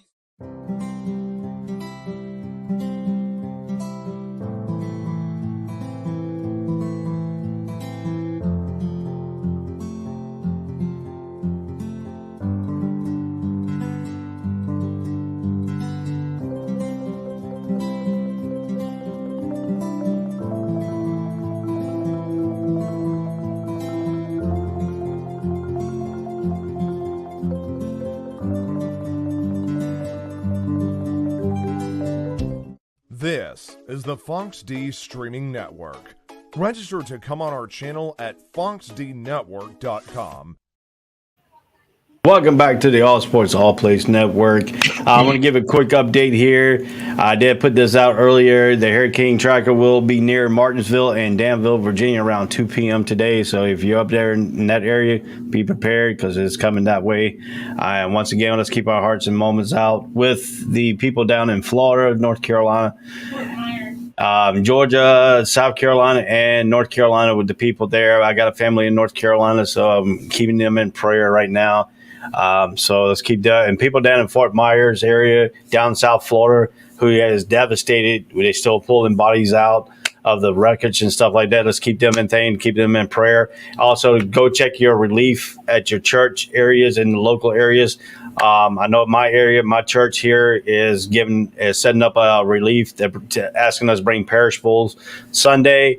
Truck will be leaving our church on Monday, going down to help out with some of the relief until Thursday. So if you're in the Jacksonville area and you're part of Ocean Way, or if you're not, if you want to join the Ocean Way team, Ocean Way Church over off Main Street, come on down, sign up with us, and you can go on down to the trip down to Fort Myers and help with some of the relief efforts down there. So we need to keep some thoughts there and prayers for the family that have lost loved ones during this hurricane time. Yeah, well said, man. My kids and first wife live in Charlotte, North Carolina. But so definitely, man, definitely. That hurricane stuff is nothing to play with at all. And all these volunteers and emergency workers, you guys be careful, and thank you as well. Yeah, and about 3:55 a.m., the last track that was updated was the hurricane was sitting between Charlotte and Greensboro outside of High Point, North Carolina. So, it's moving right along. It's moving right along up north. So it's slowly but moving. Illinois versus Wisconsin at the Camp Rattle. Wisconsin's coming off that lackluster performance against Ohio State, which Ohio State make any team look bad so far with the high-power offense. How does Wisconsin bounce back against Brett Bielema and the Illinois alumni? I think every team that fell off their game last weekend needs to go back to the old original formula. Do what works for you. That's all Wisconsin needs to do. Do what works for them. Play Wisconsin-style football. Every time you try to get out of the box, do something you're not used to doing. It doesn't go well. You may get lucky on one or two plays, but for as all consistency goes, no. Go back to playing Wisconsin-style football. Pressure on the quarterback with the defense. Run the ball. Utilize the tight end. Special teams, do your part. Easy thing. Yeah, if I look at this team, I don't know which Illinois team is going to show up, because the team that showed up against Indiana, they lost 23-20, but they came back and beat UVA 24-3, and then they beat University of Tennessee Chattanooga 31-0. So I don't know what to make out this Illinois team is, but if you look at Wisconsin lost to Washington State 17-14. They beat New Mexico State 66-7. Then they lost 52-21 to number 3 Ohio State. So I can't make out what consistency does Wisconsin show in their style against Illinois. What style do we see? Do we see the Wisconsin running attack, or do we see Illinois stacking the box and making Wisconsin throw to beat you? And how does the corner stack up against Wisconsin receivers? So, I mean, some mixed bags here with this game, because it could go back either way. But which team will show up today? Will it be the run-heavy Wisconsin team that will try to wear you down all the way up through the fourth quarter and then put you away in the fourth? Or will Illinois withstand that and don't let the running game get target and come out with their attack and try to wear down Wisconsin? I think Illinois needs to pressure more than anything, needs to pressure Wisconsin into making a mistake. If they pressure them into making a mistake, it could be more of a thing and a beneficial for them. But if they try to go out of here and try to play straight up football and just let back and let Wisconsin control the game, it could be a long day for Illinois. I would pressure them into making a mistake. I mean, if you look at it too, Illinois has got the advantage on the receiving core, which Bryant has 14 receptions, 262 yards, 2 touchdowns to Bells. For Wisconsin, 12 receptions, 201 yards, but he also has 2 touchdowns. But, I mean, if you look at the running attack, it goes to Illinois and Browns, who has 95 carries, 604 yards, and 3 touchdowns, to Allen, 73 carries, 497 yards, and 6 touchdowns. Does Illinois try to play Wisconsin game and run the ball more? Because Brown does have a little bit of advantage who leads Illinois, but also DeVetto, who has also 89, 129 yards, 954 yards, and 9 touchdowns and 2 interceptions, to Miz, 55 out of 82, 791 yards and 7 touchdowns, 3 interceptions. So does Illinois try to start running the ball, or do they start passing the ball out of these situations? Don't try to play into Wisconsin's hands. I would take what the defense is giving me, and Wisconsin is going to come into this game very timid on defense. They don't want to make any mistakes, and when you try to do that, you're going to make a mistake. If I'm Illinois, I'm going to attack that defense, especially that secondary. I'm going after them early and often. So what team does Wisconsin try to take a deep shot more than Illinois in this game, or does Illinois come straight out and take the deep shot at the first play of the game? Because right now they've been running the ball more than they have been passing the ball, but the play action pass could come right off the bat if they think Wisconsin's playing 8-man in the box, right? If you see the 8-man in the box, do you see the play action pass first play of the game and go deep? I'm not saying they're going to be the first play of the game, but if the defense is going to show off all that skin, I'm going to attack it. But again, I'm saying that Wisconsin is going to come in this game really, really, really, really timid, on their toes. When you have a defense like that, everybody's scared. They don't want to piss off the coach or their parents in attendance. They want to play the game perfectly. And when you try to do that, it doesn't go well. Yeah, I think one advantage though, they're playing in Camp Randall. So they're playing at Wisconsin. They're playing against the front home crowd, which has always been a tough to play in Camp Randall for Illinois or any other team besides Ohio State coming in there. But I think today to get back to winning football, get the key. I think Allen's going to get back to his running game. I think he's going to have more carries in this ball game than he has had in the last few games. I think Wisconsin gets back. I think Christian gets back to what his ability is to run the ball. I think Mraz, the quarterback, will play winning football in this game. I think Wisconsin wins this game, and I think they covered the point spread of 6.5. Yeah, I'm gonna take Wisconsin this game as well, but I don't think it's gonna be. They're gonna take over the game in the fourth quarter. They're gonna seal it for sure in the fourth quarter. I think it's gonna be a well played game, and then the fourth quarter, all hell's gonna break loose. And don't they play a crazy song at halftime as well in the fourth quarter? I think so. I'm not sure. Everybody loses their mind. All right, let's move right along. We got Wisconsin winning this ball game. Louisville, which I said Satterfield could be on the hot seat. They're going against Boston College up at Chestnut Hill. Boston College is struggling. They're 1-3, 0-2. They got swacking by Florida State last week. Louisville is 0-2 in the ACC. They're 2-2. And they're not playing Aspire football because they played Flyers football against Florida State, and they were leading, but they let Florida State come back and win that game. They have lost leads to UCF. They have lost leads to most every team they played so far. They had to come back and win the ball game. Louisville comes in this game as a 13.5 favorite. 51 points is over and under. And if Satterfield loses this game, does Boston College beat Louisville? Does Satterfield stay on for another week? See, the way they lost these games, Louisville, that says a lot to me right there. Is it the fact we call the wrong plays in? Or the kids not executing? They not understand the defensive scheme? They can't read a defense? I have a lot of questions right there. So if the kids believe in the coach and they want to keep the coach around, they're going to win this game. But if the locker room is lost and anybody that's a freshman or a sophomore want their future to look better than what it's looking right now, they will fail and lose this game, and Boston College will get a win. Because, I mean, if you look at this game, if you look at their last 4 games, Louisville, they lost to Syracuse 31-7. They did beat UCF, but they had to come back and beat UCF 20-14. They had the lead against Florida State, and they lost 35-31, but they couldn't stop Wilson. They couldn't stop that 6'7" wide receiver at the tail end of that game. Defense. All they had, and the defense is giving up.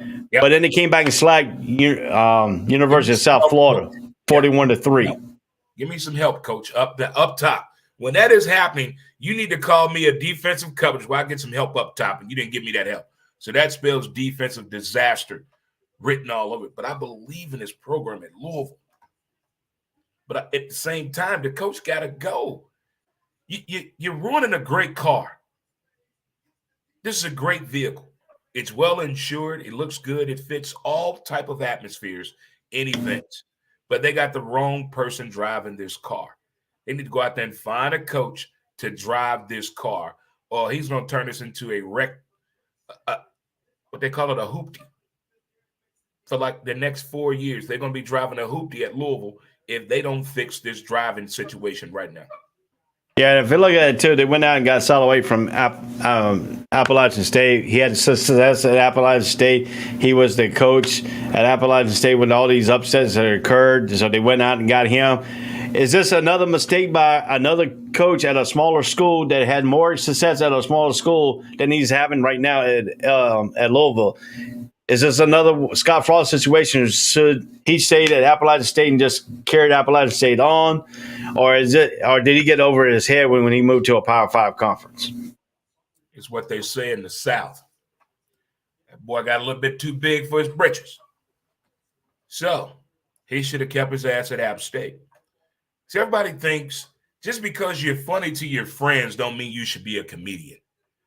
Just because you're good looking and pretty to your mom and your boyfriend don't mean you should be a model. Just because a couple of local networks say, I can see this guy going to another college or university, don't mean you should leave. Shouldn't have left. Scott Frost should have stayed. He should have stayed at App State. Just because everybody else tell you you should move up, don't do it. Yeah. I mean, this game here, too, who do you have winning this game? You have Louisville or you do have Boston College? Do you trust Boston College? Who do you trust more, Louisville or Boston College? I don't trust a woman going in a room around the corner. So I don't trust either school in this situation. But I'm thinking the kids want Coach Gone at Louisville. I'm going with Boston College in this one. Give me BC. All right. You got BC, I got it Louisville in this ball game. Okay. All right, man. This is one game besides our teams. I'm a North Carolina fan. You're a Florida fan, but we all agree about this game here because we both served in the Navy. Navy versus Air Force. 1/3 of the Commander's Cup starts today. There it is. Nia Tamayaloa, the coach at Navy, could be on the hot seat. They haven't won in Fort Collins, where Air Force is located at, since 2012. Wow. It's like 30 years ago. Yeah. So, Ball terms. to Nia Tamayaloa, the coach at Navy, is this a must-win game for Navy, or is it a more must-win game for Air Force? It's a must-win game for the Navy. It's a must-win game for the midshipmen. This is a must-win game for all Navy men out there. We need this win. We just don't play hard for the Army-Navy game. We need to play hard for this Army. We need to play hard for this Air Force-Navy game. We need this win. We need this win badly. Will I watch this game? No, but I will watch the bottom of the screen. I mean, Navy's coming off a much victory against East Carolina last week. Woo! At East Carolina. Woo! But Navy's had more successful trips to East Carolina than they have to Fort Collins. Mm-hmm. And ESPN matchup predictor is nullifying the troubles that Navy had at Fort Collins right now, because since 2012 they haven't won. 91.7% for the Air Force Academy to beat Navy at 8.3%.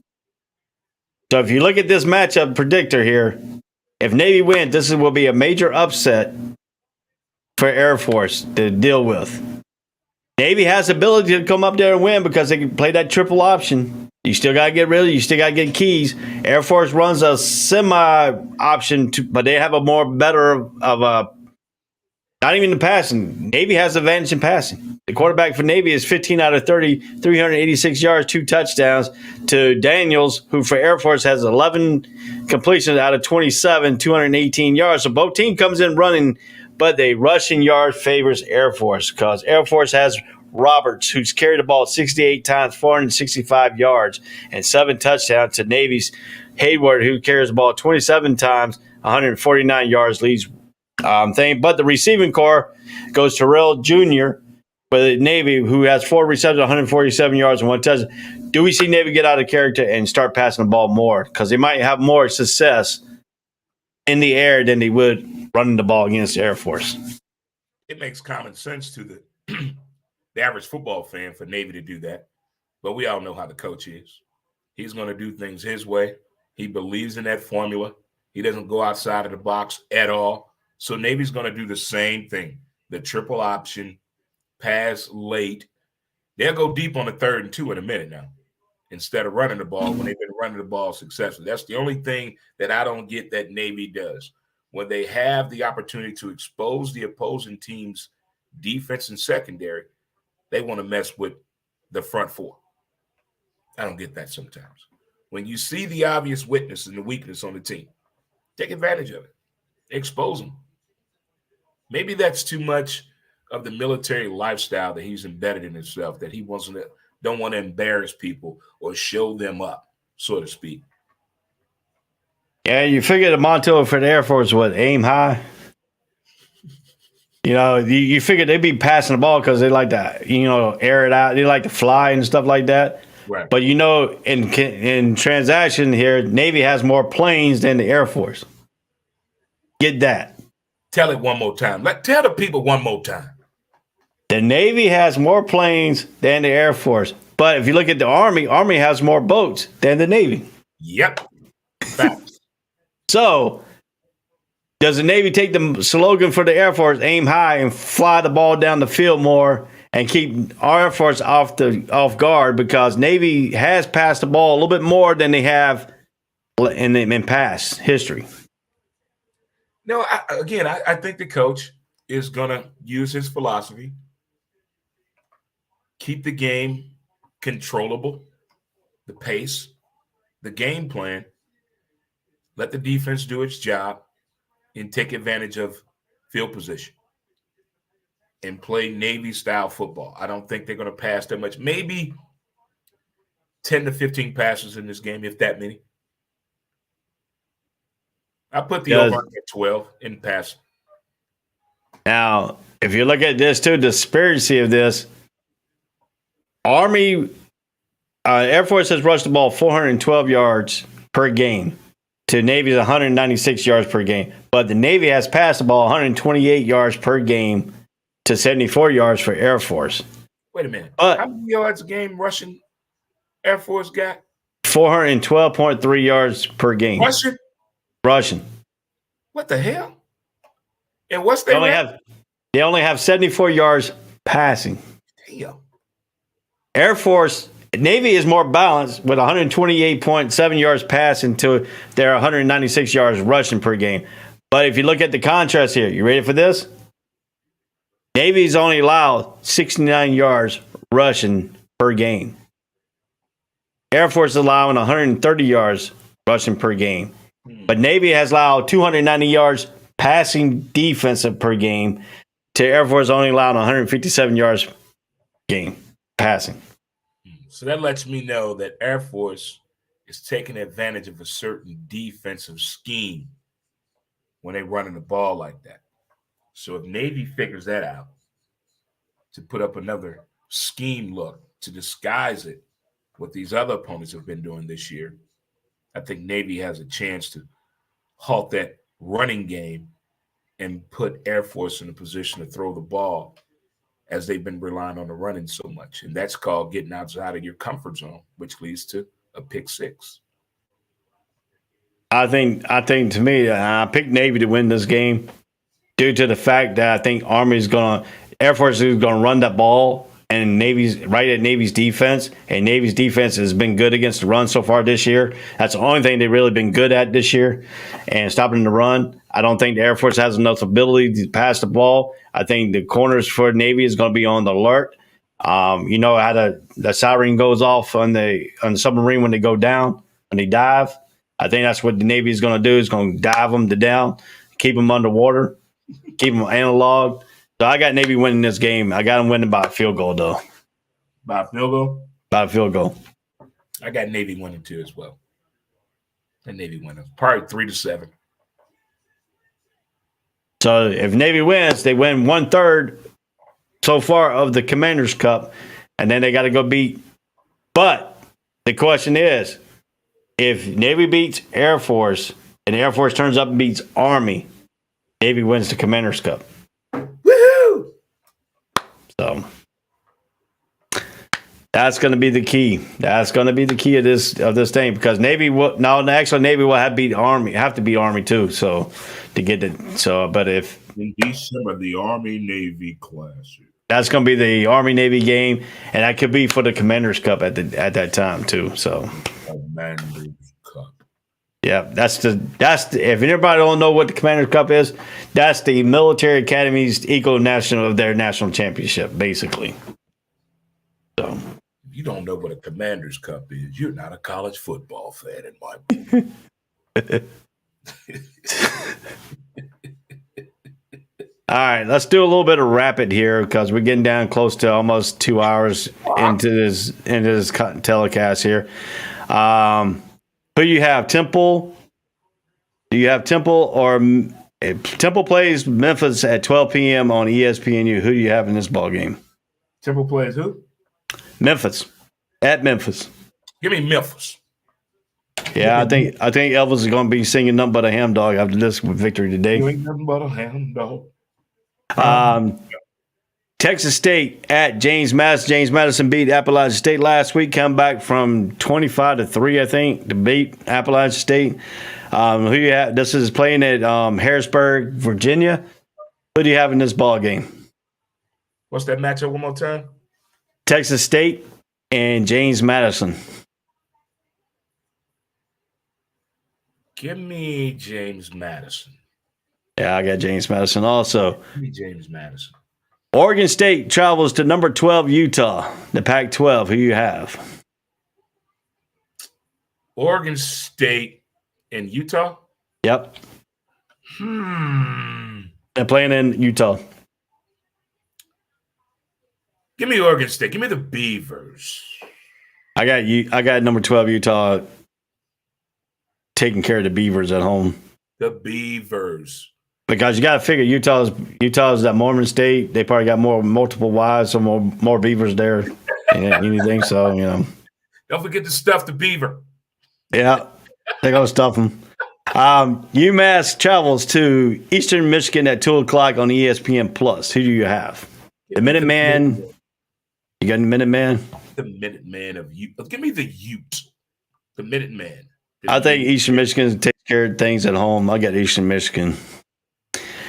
Northern Illinois will travel to Ball State at 2 o'clock on ESPN+. Who do you have? Give me Northern Illinois. Northern Illinois. Yeah, I think Northern Illinois will serve.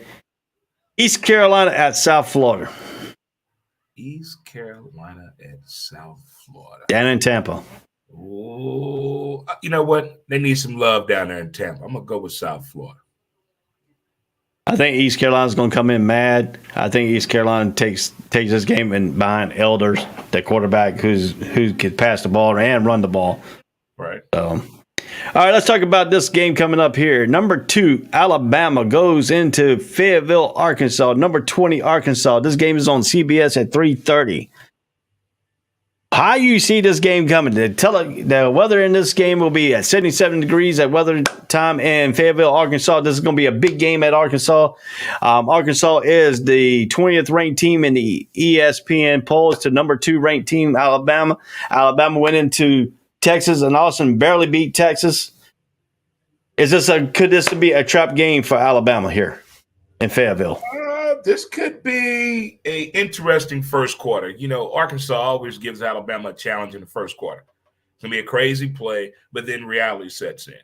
And Alabama and Nick Saban will throw a headset today. He will discipline somebody on national TV today. But reality will set in Alabama. I'm not going to say they're going to put up 70 points today. First quarter is going to be the most important part of this game, but Alabama's going to get into the groove of things and win this game. I wish Arkansas would beat them, but I just, as much as I like the Arkansas team and they won that weekend, I wanted them to win. Way to do it, Razorbacks, but not today.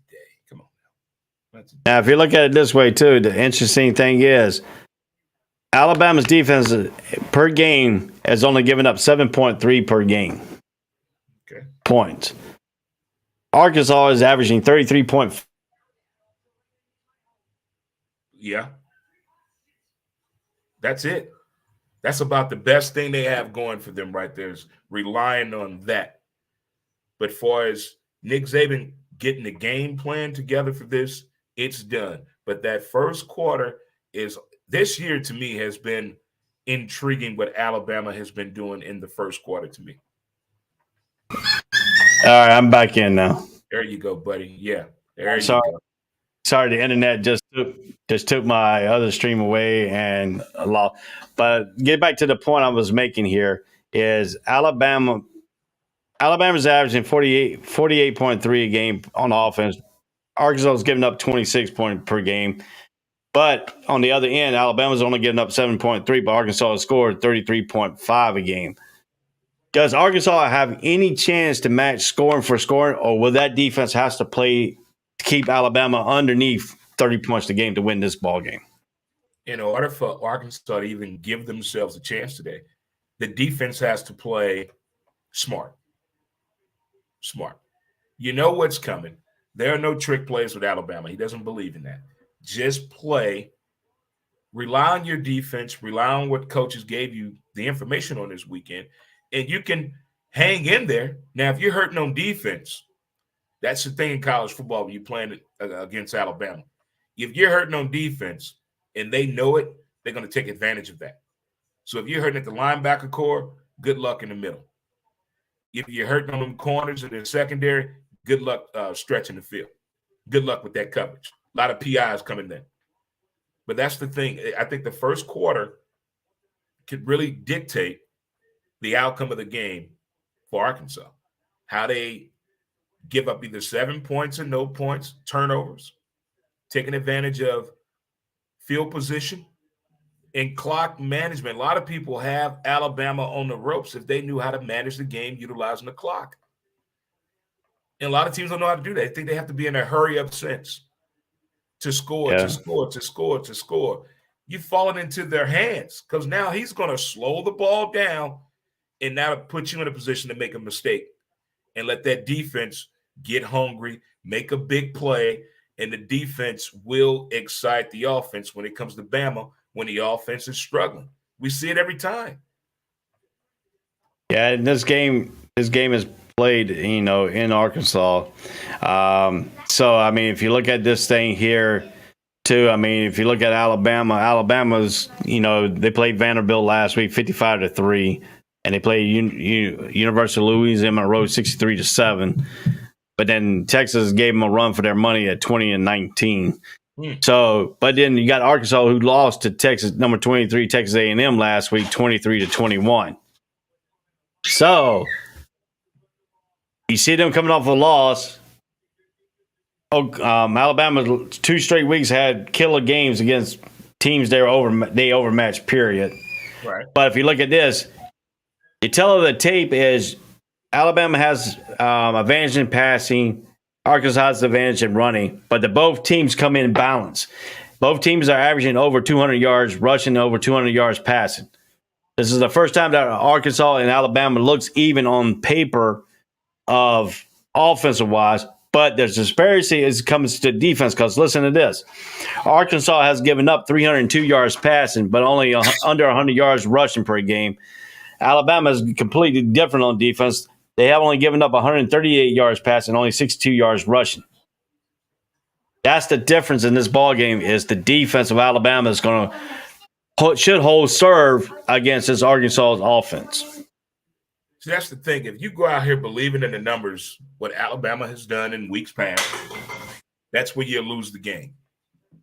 You can't do what other teams did. You have to go out there and play Arkansas-style football. Do what that defense can do against Alabama's offense. Just do that. Just do that. Play the game real time, quarter by quarter. Don't worry about the second half of the game just started. You can't give a second half speech at the beginning of the game. If we're here, gentlemen, at halftime, this is and all this. No. Let's go out here and play football. 1 quarter at a time. And then we would judge after the quarter on what we need to do moving forward throughout the game. But again, that's Nick Saban and his coaching staff, man. They know how to point out tendencies and weaknesses in ways that we can't even figure out. So when they see a weakness, they're going to attack it hard. Then on the other side of Alabama, of that equation, when the offense doesn't execute that opportunity of a play, that's when Saban gets mad, and that's when the offense makes mistakes. When they trying to over-impress daddy. Now the question is, does Alabama accidentally look ahead because follow this game next week is the talked about Texas A&M versus Alabama, Jimbo Fisher and Nick Saban, the heat they have between each other. Does Nick Saban kind of look ahead and really does his team really look ahead for that Texas A&M game when they have circled on the calendar? Because that's looming next week. In the words of my buddy old Dash McCall in the South, we all know that Nick Saban don't look at nothing moving forward. He take days as they come, minute at a time, second by second, hour by hour, one game at a time. He'll worry about his old good buddy, old Jimbo, as the week progressed. But today we were just worried about them old Razorbacks known as all cat of sauce. That's all we're worrying about. I mean, I understand that, but you got to think too. Texas A&M, then you got Tennessee at Knoxville after that Texas A&M game. No, I mean, I don't think that he's looking at the Texas A&M game, the Tennessee game, the playing Georgia. Because if Nick Saban thought that way, I don't think we would get a chance to really see the true essence of Alabama football if they only prep for those games. But you can see this team building. He don't have the best quarterback in the nation. He don't have the best running back in the nation. He has no position that is the best of anything at any position right now. What he has is a team that is the best at playing together. That's what he has always been able to do. Every now and then a player come out of there that's like, wow, got a pretty good player right there. But if you think about Alabama football and Nick Saban, they are the best at playing together as a team and a unit. And a couple of times Jimbo Fisher's been able to do that. But that's the beauty of watching Alabama football. You watch this team get better and better game by game, week by week. Now, there's been a couple of times he's had a team that's been fired from week one all the way through the season. They never let their foot off the gas. But it hasn't been that way due to the way the recruitment has changed. But I think this matchup here today with Arkansas, he's looking at this game because Arkansas is one of those teams that could let you get slapped in the face if you don't go out here worried about Arkansas. That happened a few years ago when his team was playing lackadaisical at halftime. It was 14-13. I think it was against LSU. And he went off at halftime, and they came out and destroyed LSU in the second half. Yeah, I agree with you too. This matchup predictor on ESPN has Alabama 93.2% winning the game to 6.8%. They only giving 6.8% for Arkansas to win this game. Will this be even though Arkansas is in the SEC? But if Arkansas somehow squeaks out a victory against Alabama, this will be a bigger upset than recent years that Alabama have lost in the SEC. Is this game played in Arkansas? Yeah, it's in Fayetteville. Oh, my goodness. Bill Clinton may show up. Hello, my people. How you doing? Hey, how you doing, Coach? That was a good win. Jerry Jones could show up, too. All right, the Cowboys fans, all right. Yeah. Team of America. No. This would be so big of a celebration. I think my father and I would get in and drive down to Augusta, Arkansas. Yeah, we have to do that. We have to get in the car, pop, get ready, key up the car. If Arkansas beats Alabama, my father and I driving to Arkansas tonight. We going. So do you have the key in? Do you have the key in ignition at the start of this game? I don't know if Alabama is losing this game at halftime, Twitter may explode. If it's like a 14-6 situation at halftime, ease the brakes. But if it's like a 28-8, a 28-10 situation, Arkansas, people are going to get nervous. But 14-6, I don't think that's anywhere to panic because we know then what's going on in that locker room at halftime. Nick Saban losing it. Yeah, I got Alabama winning this ballgame. Do you have Alabama winning this game? Yes, I got Alabama winning. But I'm still saying that first quarter, people, I'm telling you right now, Dre Montez is telling you that first quarter is the most important part of the game if Arkansas wants to hang around this whole game. That first quarter. I'm telling you. In Alabama history, every time they have a matchup like this, watch the first quarter. Rutgers versus number 3 Ohio State. This is on the Big Ten Network. Does Rutgers have any chance of beating Ohio State today? Not a chance in hell. No. Yeah, I kind of figured that. I got Oklahoma State, Ohio State winning, and you got Ohio State winning also. Yep, the Ohio State University. All right, the big contest on Fox at 3:30 is number 9 Oklahoma State goes into number 16 Baylor Bears in Waco at McLean Stadium, where the students are running to their seat to get to that first row seat to sit down in their section That's the big draw at Waco. Man, I don't Or know does who's going to show up. Or does Oklahoma wrap the Cowboys, wrap that lassos on the students and crowd them like cows and whatever they do in steers and stuff like that? Cow roping. People that grow up in Texas and in the South that are around cattle and horses, they have the most interesting stories of all time of childhood things they used to do. I don't know which team is going to show up in this, Oklahoma State or Baylor. Baylor airing the ball out, that fast receiving core, they running backs with speed, that special teams, a quarterback on golden. You don't have that more with Baylor. Oklahoma State defense and running the ball, a gritty coach that says things that nobody can understand but the coach. I don't know which team is all linked in and locked in and concentrating on this year football season. They both are playing like they're a little hurt off a recruit that didn't decide to come to their school or university. The way they both have been playing this year. Inconsistent football. So is it going to be the party in the business in the front and party in the back mullet of Gundy and Oklahoma State, or will it be the high octane of Baylor's offense come through? Which one do you have winning this ball game today? The only way I can see Oklahoma State winning this game, if Coach Gundy does a Ric Flair impression. I know Halloween is down the street, but he needs to do that today. He needs to do a hair shake and a woo to wake these kids up. I need to see what the hype is with Oklahoma State, or as I call them, OK State. Baylor, I know you're still a little hurt on what's going on with the coaching staff and all that, getting to know each other again. You're a little hurt.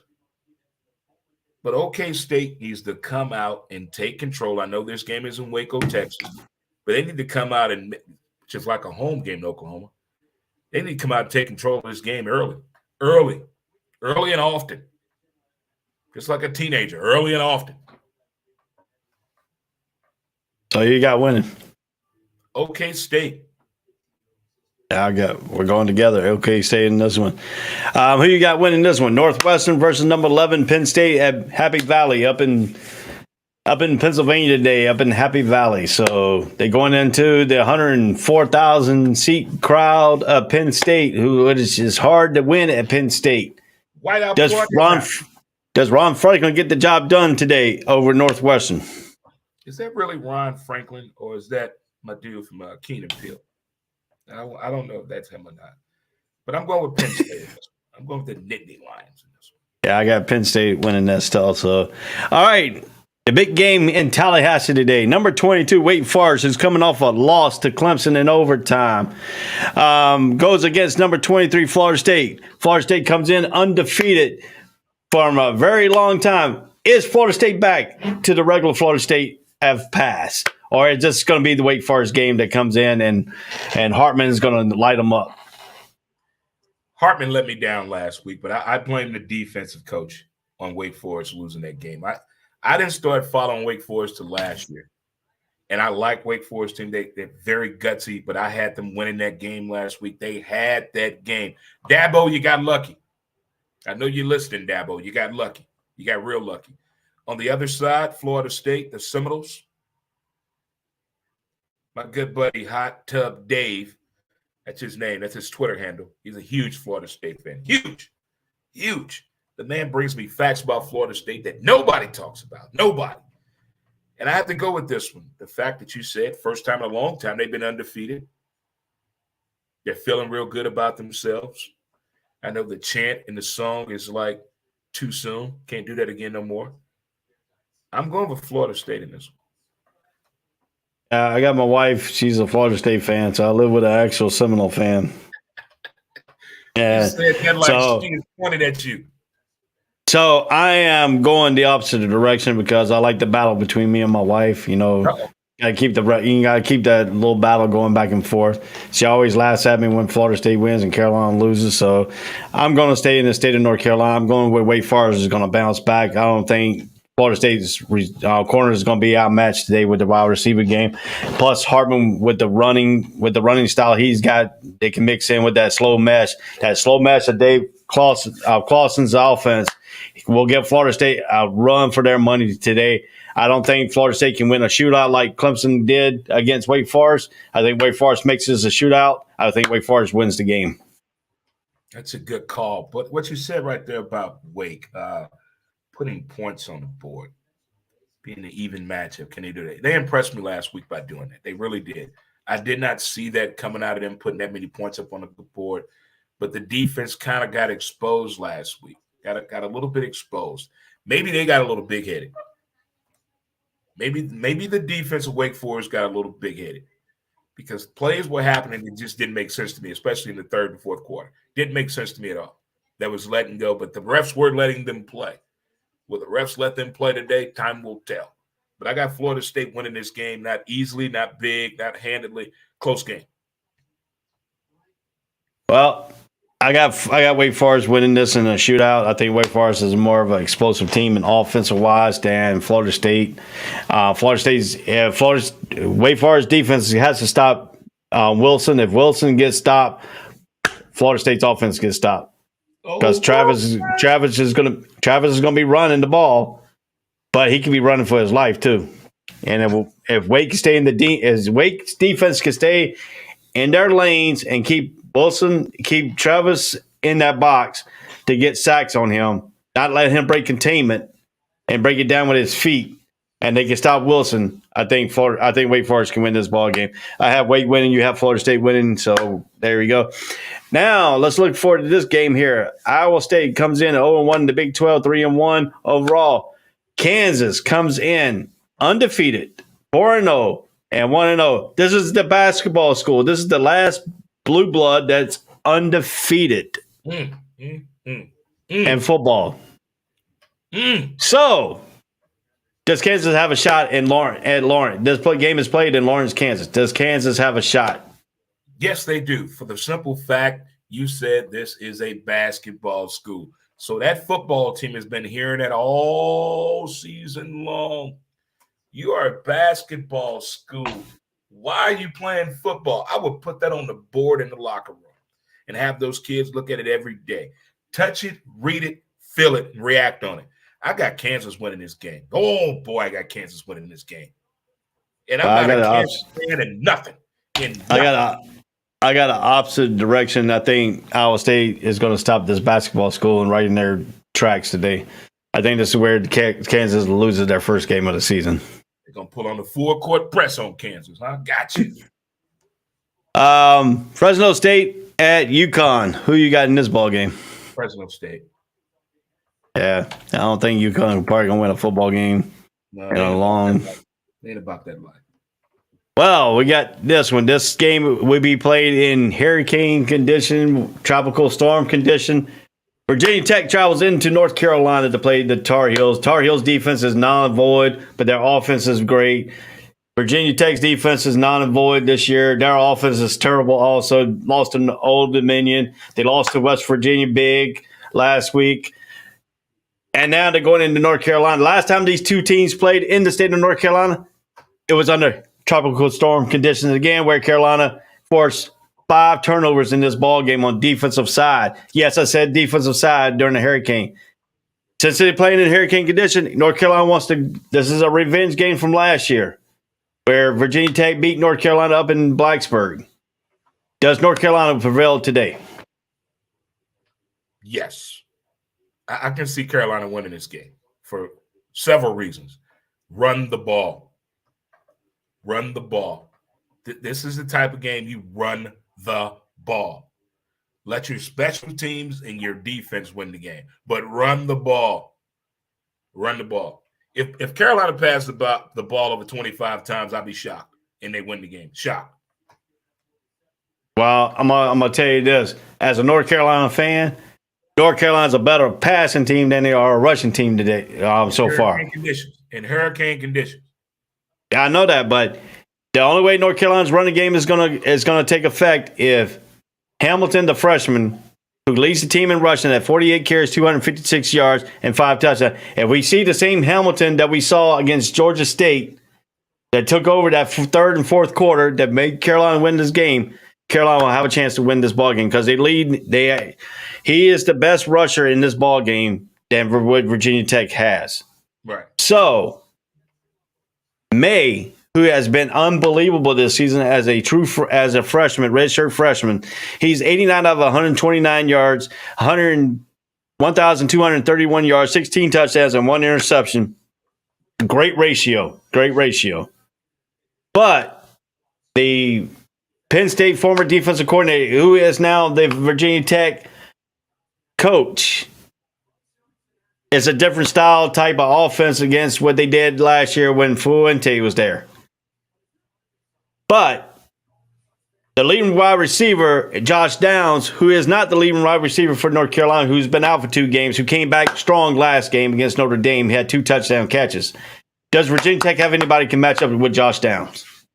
Because Antonio Green is back now. He's his running mate that has missed all last season and the first 2 games of this season, who came back against Notre Dame, who scored a touchdown on a deep pass. So now you got 2 vertical threats are back, and then you got Passor, who has came on while they were out with 15 receptions, 175 yards, and 2 touchdowns. He leads the team in receiving as a freshman. So now they got 3 wide receivers they got to match up with. Does Virginia Tech can match up with them, even though the Hurricane wins, but the wins could die down by the time the second half runs around? Yeah, I could see them being able to have a little difficulty controlling that type of offensive onslaught that Carolina could bring at Va-Tech's defense. But at the same time, with the inclement weather, depending on how gusty the wind is and if any rain conditions even settle in at all, I'm switching up my defensive scheme. You're not going to throw the ball that much in the weather. For one, receivers not going to hold to the ball that much. Fumbles, at least the turnovers. High turnover game. I can see that being the situation today. But if Va-Tech goes out here just worried about if we can match up well with them receiving-wise, that's saying they don't believe in their defense.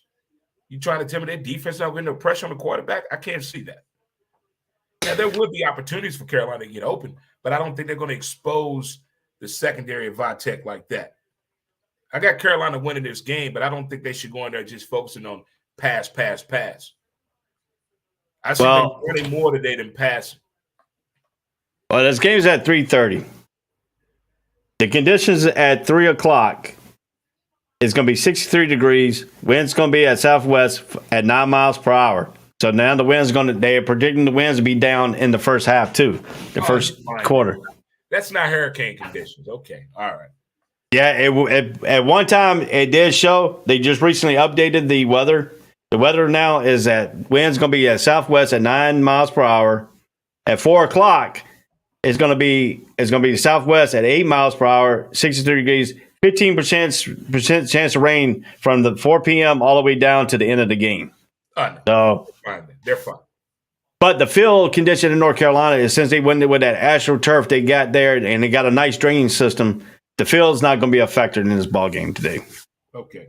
Well, Carolina's going to run their normal game plan and probably pass for 450 yards today then. So I got North Carolina winning. You got North Carolina winning. Let's go rapid fast here. We got 56 games total today. 54 total today. 1 tomorrow. We got to get to your team, which plays on Sunday, which is going to cause some problems for Florida Gator fans unless you got 2 TVs set where you can tune one into the Gators game and one into the Jaguar game here in Jacksonville area and Gainesville area. So, yeah. But speaking of that, this morning, one of my streaming services lost their contract with Disney. It took away ESPN and SEC Network on 3 of my TVs. But this game is going to be on ESPN Plus. So you have to subscribe to ESPN Plus. I still got that. I got ESPN2 and U. I haven't checked the other one. They took the main ESPN away and the SEC Network away. Who does that? I don't know. Go to Hulu. Buy Hulu. I got Hulu on one TV, but my other 3, I have the streaming on there. It took away my ESPN and my SEC network. And I like watching the SEC network college football show. Yeah. Can't even see it now. Wow. I got Hulu, so still got all that. And plus, I combined the ESPN Plus with Hulu too, so I have all of them. He's bragging. I had them all too. Oh, what happened? It's October 1st now. I don't know what happened. I got no email, no notification. No All right. Central Michigan at Toledo. Who do you have? Central Michigan. Yeah, I got Central Michigan too on that one. Bowling Green goes to Akron. Akron. You got Akron. I got Akron. I think Bowling Green could pull this one out. I got Bowling Green. Miami of Ohio goes into Buffalo. Miami of Ohio. Idaho, Ohio. Yeah. So you got them? Yeah. I'm taking Buffalo. All righty. Oh, the regular Ohio goes into Kent State. Who do you have? Give me Kent State. Yeah, I had a performance against Georgia last week. I think Kent State's going to be on the rise now. All righty. Different contrast. The Citadel goes into Appalachian State in Boone, North Carolina. Who do you have? Give me App State. Yeah, I think App State fans are mad because they lost another game at home. I got App State also. This one.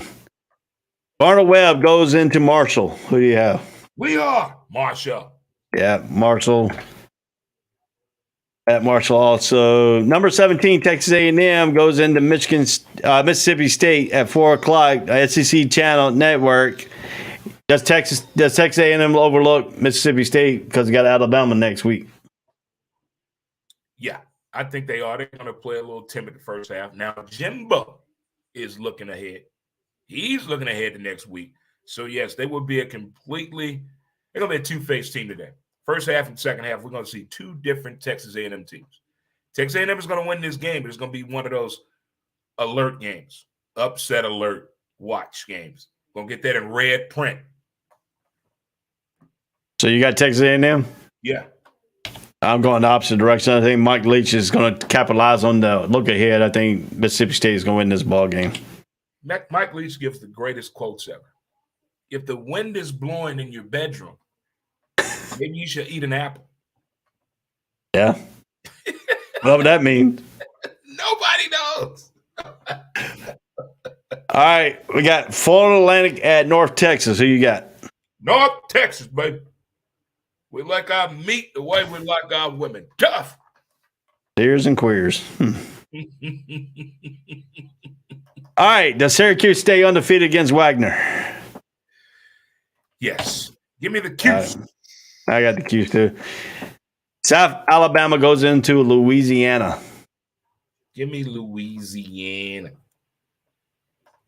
I'll take South Alabama on this one. Hey, I gotta give you some bones to try to catch up at least. California goes into Washington State. Who do you have? The Bears. California. Got California? Yeah, give me the Bears. I'm going to take Washington State because they're playing up in Washington State. All righty. Hugh Freeze and Liberty goes into Old Dominion. Give me Hugh Few. Yeah, I take Liberty over Old Dominion. Liberty Mutual. Liberty Mutual. All right. New Hampshire versus Western Michigan. Who you got? Western Michigan. Give it to me for Grandpa. Yeah, I got Western Michigan also. UTEP, the Miners against the 49ers of Charlotte. Give me my Charlotte 49ers. Give it to them. The Green Wave. Give them. Yeah, they're playing up in Richardson's Field. I think Charlotte does win that one. All right, LSU at Auburn. This is one of the games that could force Auburn to fire their head coach. Is this the game that LSU wins, and does Auburn fire the coach the next day? I never thought I would say this, but I watched LSU play last weekend, and I tell you what, Brian Kelly, you have my attention. That team has some weapons. They have some weapons. And I think last week they all showed that they can play together and they like their coach, minus him trying to do the giddy and prematurely announcing who was coming to the school, and it didn't fall through. All of that spells a huge problem for Auburn today. Huge problem for Auburn. I mean, the coaching situation is another. So this could be one of those situations where this guy could get the Herm Edwards treatment where he gets fired on the damn field. Yes, this is a troublesome game for Auburn fans. Them Auburn Tigers. Yeah. Yeah, this is LSU is going to dominate this game, both sides of the ball. They're going to play intelligent coaching style football today. So you got Now, LSU. that's one coach that's mad. He's not in the conversation of the Jimbos and the Zabins and the Dabos. He's mad he's not in that conversation. So he's trying to put points on the board as well as get some name recognition for himself as well as his school. But didn't they just put themselves on self-probation for 1 year? Who, Auburn? I don't know. I think LSU put themselves on a self-probation for recruiting violations. I do believe that happened last week. Let me see.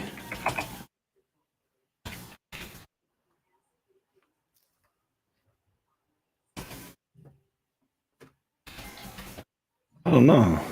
But that was my first time really taking a look at LSU since they left. Yeah, they did. Yeah, they did. On September 22nd, the NCAA placed LSU football on probation except school self-probation.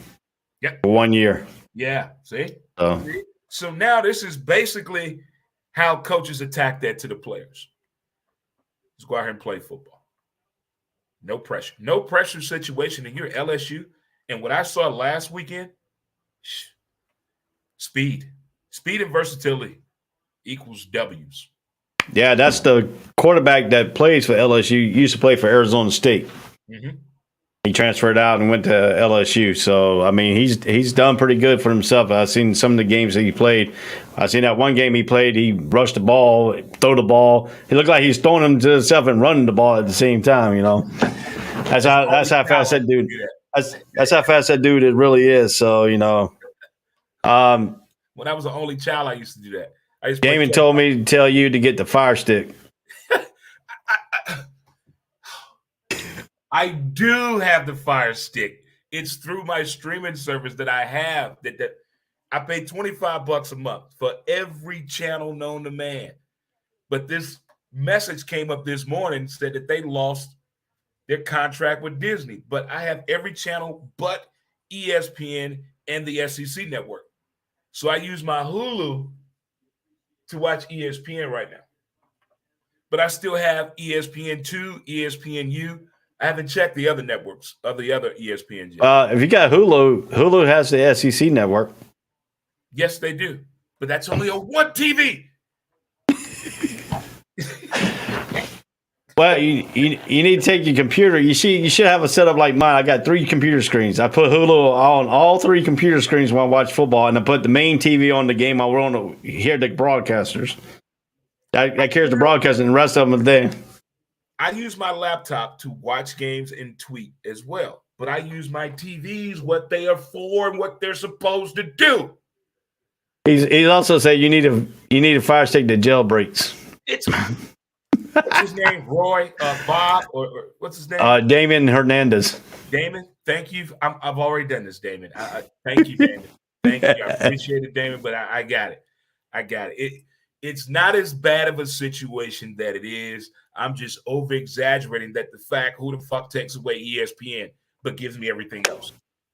All right. Let's move right along here. Cincinnati versus Tulsa. Who you got? The Natty. Yeah, I got Cincinnati too on that one.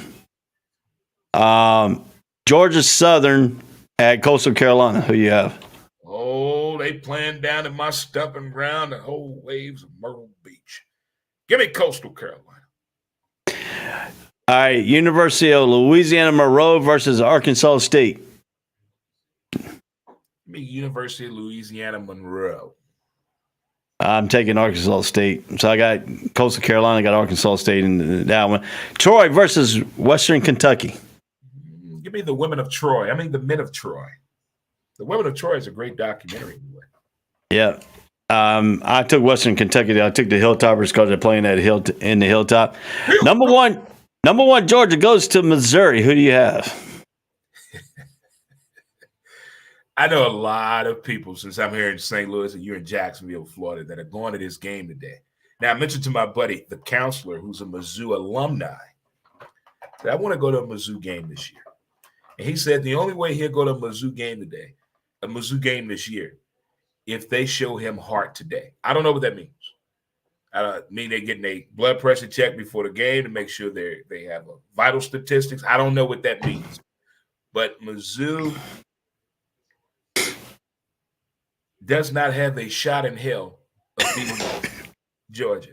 Have you seen what Georgia has? Yeah, I've seen Georgia's games. I feel like a little kid that's 5 years old in the tunnel want to give all the players a high five and say to yourself, some big human beings there. That's Georgia. Yeah, I keep up with the Georgia team because I live in the state of Florida and Jacksonville, and it's because that I'm trying to get a press pass for the Georgia-Florida game in Jacksonville, so I don't have to pay the ridiculous freaking price to trying to get the scalpers out there to do it. That's my game plan. My game plan is I want to telecast our show from out there. But the problem is it might have to wait till next year because I need a little bit more equipment to where I can put a mic up there so I can have the fans chime in out in the crowd. You know, have them chiming in, and so I can broadcast it with you on the other side. So next year, if you want to, you can go ahead and plan that game out and come out here, and we can do the show together live, and we can have some of the interaction of the drunkenness of the largest cocktail party. Hey, you know. Oh, man, I can see Dre now kicking it with the Floridians in my Gator Nation down there. But Mizzou, if they involve Luther Burden, if they involve Luther Burden, for some reason they're not giving this man the ball when they should give him the ball. I don't know what's going on with the quarterbacking situation. The special teams, come on. But Georgia, they had a little hiccup last week. Now that Georgia didn't put gas in the car until near the end of the game. So I don't know if they didn't prepare for the game because who they were playing wasn't that up for the game. Are they up for this Mizzou matchup? I guess we would know at kickoff, but I got Georgia winning this game easily. Yeah, I got Georgia too. All right, that takes us to the game of the nightcap here. Number 10, North Carolina State goes into Clemson at number 4, ranked team Clemson. In Death Valley. This is a revenge game for Clemson because NC State beat them last year at Carly Finley Stadium. But the twist of this game is DJ Ugalea has now found his confidence. He's 83 out of 129, 1,033 yards, 10 touchdowns, 1 interception. But he's outdoing Devin Leary, who was a preseason on the Heisman list for NC State, but very low list, but also was high on the O'Brien quarterback list for the awards. He is now 84, 125, 890 yards, 9 touchdowns, 2 interceptions. Ugalea is beating his stats right now. And you remember last year, he came in not confident. This year, he has turned it around. What did Dabo Sweeney did during the offseason to get his confidence back up where it is today? I think last week, Dabo Sweeney told him after the game, you see, that's what I was talking about. That's what I've been trying to tell you all spring practice, is to believe in that. And I think last week it really sunk in with Clemson quarterback. It really sunk in with them. They showed me something last week, confidence as well, in the ability to come back from a slow start in a situation you were clearly the underdog. Clemson should have lost that game last week. They know it, we know it, and Wake Forest knows it. But they didn't. Clemson won the game. So you gave them that word again you use, confidence. And that's one thing that the quarterback needed. He needed to see it and believe it and feel it. And last week, he definitely got all of that. You're still one of those games, man, that can get away from you, though. You can play a perfect game as a quarterback, but the defense doesn't do their job. And NC State uses those opportune opportunities. We got a high-scoring game now. If the defense can't stop the opposing team offense, now we got what we like to call, kids, overtime in college football. 7-6 overtimes. All right. Give you a scenario last year. NC State was leading Clemson, was advantage in passing. This year, Clemson has the advantage in passing yards for their total offense per game. 275 yards passing to 253 yards for NC State. Clemson is dominating the running attack. It has the advantage at 183.5 per game to 157.5 per game. Clemson is averaging 458 yards, 0.5 total offense to NC State's 411. But this is the key point right here. NC State's defense has turned it around. Their total yards allowed is 261 yards, 0.5 to Clemson's 346.3 yards, because most of that came against Wake Forest last week. Yeah.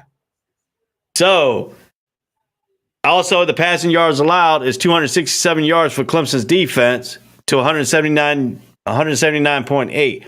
But the question is, that slow smash of Wake Forest gave Clemson trouble.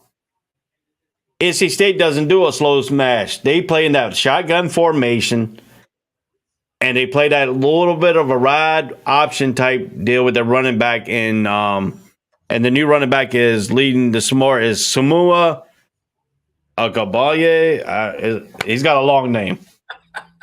I'm gonna call him DSK. That's what I'm gonna call him. Call him DSK. Sorry, NC State fans, but that dude has a long name, and we'll call him by his number. I'm calling him DSK.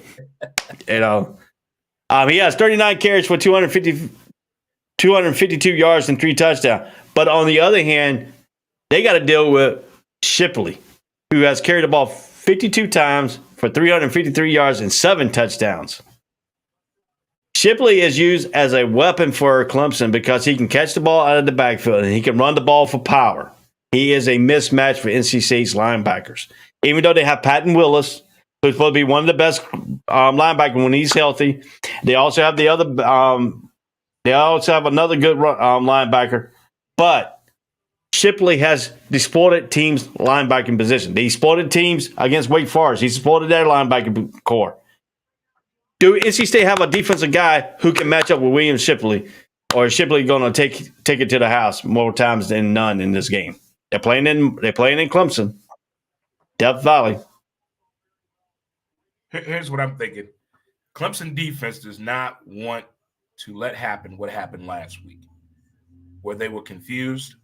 By the time they figured it out, it was too late. The player was either by them, running the ball, or the ball is in the air. And it's going to be a touchdown. It's too late to react. So they definitely did some eye-testing drills with the linebacking core and their secondary. If they all on the same page, time will tell in the early part of the game, because NC State will come out attacking what they see is available. But if they can let go of last weekend, let bygones be bygones, and focus on today, that being Clemson's defense, they can play their style of ball. But if they're still worried about what happened last week, this could be another shootout. So how does NC State defense go? Are they going to stack the box with 8 man to try to stop the running game and make Ugalea beat them? And if Ugalea does have a good confidence game in the first 2 quarters, this could be a rout. This could be a blowout. That's the thing. He already has the confidence. So he's already coming out with the swag. He got the swag. He has that feeling, stop me. I got the offense. I know what I'm doing. I believe in this and what we're doing over here. Let's go. He's already there. 2 weeks ago, no, he was not there. But that game last week gave him confidence. The only thing I'm worried about is the defensive side with Clemson. Yeah. They cannot And this slip. guy, Shut up. this guy here, Mike Dupay Dillon, he said Clemson will defeat North Carolina State. Remember, North Carolina State team that almost lost to ECU. But this is also the North Carolina State team that beat Texas Tech, who beat Texas. Good point. Look at that, huh? The family tree of losses in college football. It all makes sense. It all makes sense. But I, too, think Clemson should and will win this game. But if the defense still falls asleep and has a memory loss on what happened last week, it's going to be one of those situations where Dabo Swinney is over there looking confused. When Dabo makes that face with his visor up like this. Now, I got some NC State friends that, you know, they talk bad about North Carolina defense and all this stuff like that. But I also told them to watch out for Clemson. They said, no, we beat Clemson last year. I said, that's last year's team. This is this year's team. This is a tough game. They said they still going to go into Death. They said they were still going to Death Valley and win this ball game today. That's what the NC State fans want to do and hope to do. But the problem is with this scenario is NC State, Clemson has a game that they falter, and that was Wake Forest game. Right. When they falter a game like that and they had a close battle, Clemson has come back out and destroyed the next team they play. But the non-existent player that I want to look for in Clemson's defense is Kyle Murphy, the All-American nose tackle. He only showed up in that overtime game against Wake Forest at the most key point to put pressure on Hartman, who threw that bad pass. Right. Kyle Murphy needs to be a factor in this ball game today to throw O'Leary off his timing. If he can get to the quarterback often, and if Clemson can get the quarterback on the 4-man front, not have to consider putting a man in the box that's going to try to or a blitz package. If they can get pressure by that defensive line, who's have the better front seven is Clemson. If they can get pressure and they keep the offensive linemen on the running game off their linebackers and let the linebackers make tackle, NC State's going to have a hard time moving the ball against Clemson. When Urban Meyer used to coach Florida, he used to do this thing we had on defense. Let them show you what they got before we show them what we're going to do in our defense. So I think that Clemson should come out in the beginning of this game. If NC State gets the ball, their first possession, let's see what NC State going to bring us on his first possession. Just like on Madden, when you're playing the game Madden. You playing somebody, you let them show you what they're going to do. And that first possession, what they say about 60 to 65% of Madden players show you their best plays, their first possession. And if NC State does that, that's a wrap. That's a wrap. Now, Jimbo would do that, but I don't see that matchup today, that being the case. But the very first time that NC State gets the ball, I think they're going to try to see what type of defensive scheme that Clemson is going to put at them due to what Clemson defense lacked doing last week. Boy, I'm going to tell you what. If Clemson plays good as this food on college game day right now. I do see it now.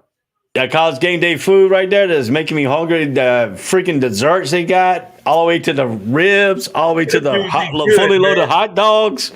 You know, but let's get back to this game real quick. I want to finish this up, and then we got to move on a little bit because we're getting close to kickoff time. We're about 23 minutes away to noon kickoff. We want to get you to the noon kickoff. We want to be off the air right before kickoff. Let you get your popcorn, your beers, your whatever you want to get your pregame show going on. Get your friends and family, sit down and start watching football today. This is football Saturday, so let's get this thing rolling right now.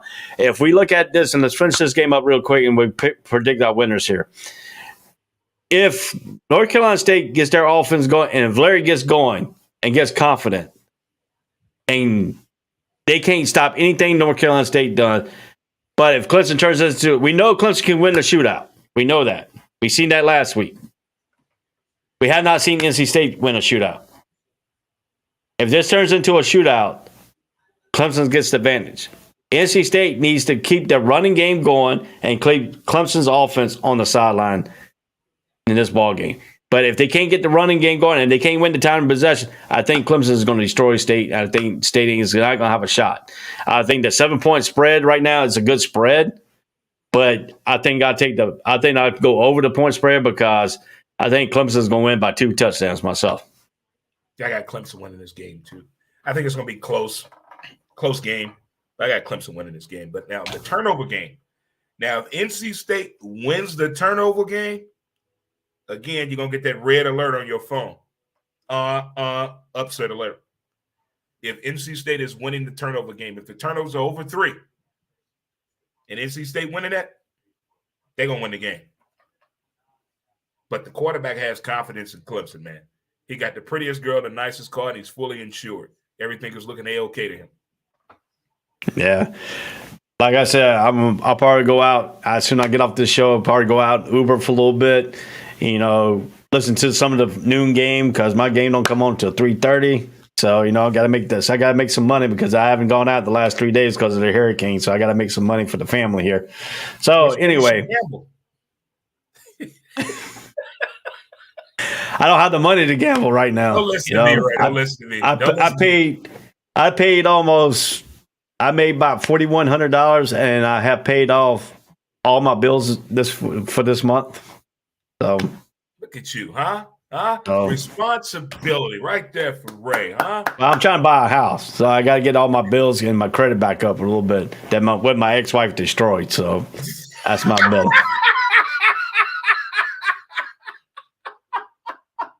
It's taking some time. I mean, I've been divorced since 2014. Now it's 8 years. I've been holding that in for a minute, which my ex-wife destroyed. Yeah, but you see, I look at it this way too. My child support is about to end in next month. There it is. My ex-wife is mad at me because I haven't filed my taxes, and my taxes are due at the 16th of this month. I put an extension. I took an extension, and people asked, she asked me why I'm taking the extension because my child support ends on November 5th. So I get the backup here, and I'll have to worry about it. And then we'll add no more to the rears after November 5th. So once I get that, then I can get that paid off hopefully by next year, I'll have that paid off. And I don't have to worry about that no more. So I'll be a little bit more debt-free to where I can only have to buy my house. My thing is I have retired. I mean, I do Uber. That's the only thing I'm working on. Gotcha. I have my disability, my 100% disability from the VA. Woo-hoo. I have my retired paycheck from the Navy. Look at you. And everybody said, why are you retired now? You don't have a 401k. No, I don't have a 401k. I took my 401k. Okay. I mean, if you look what the government's doing right now, your 401k is going to be gone anyway. It gone. It gone.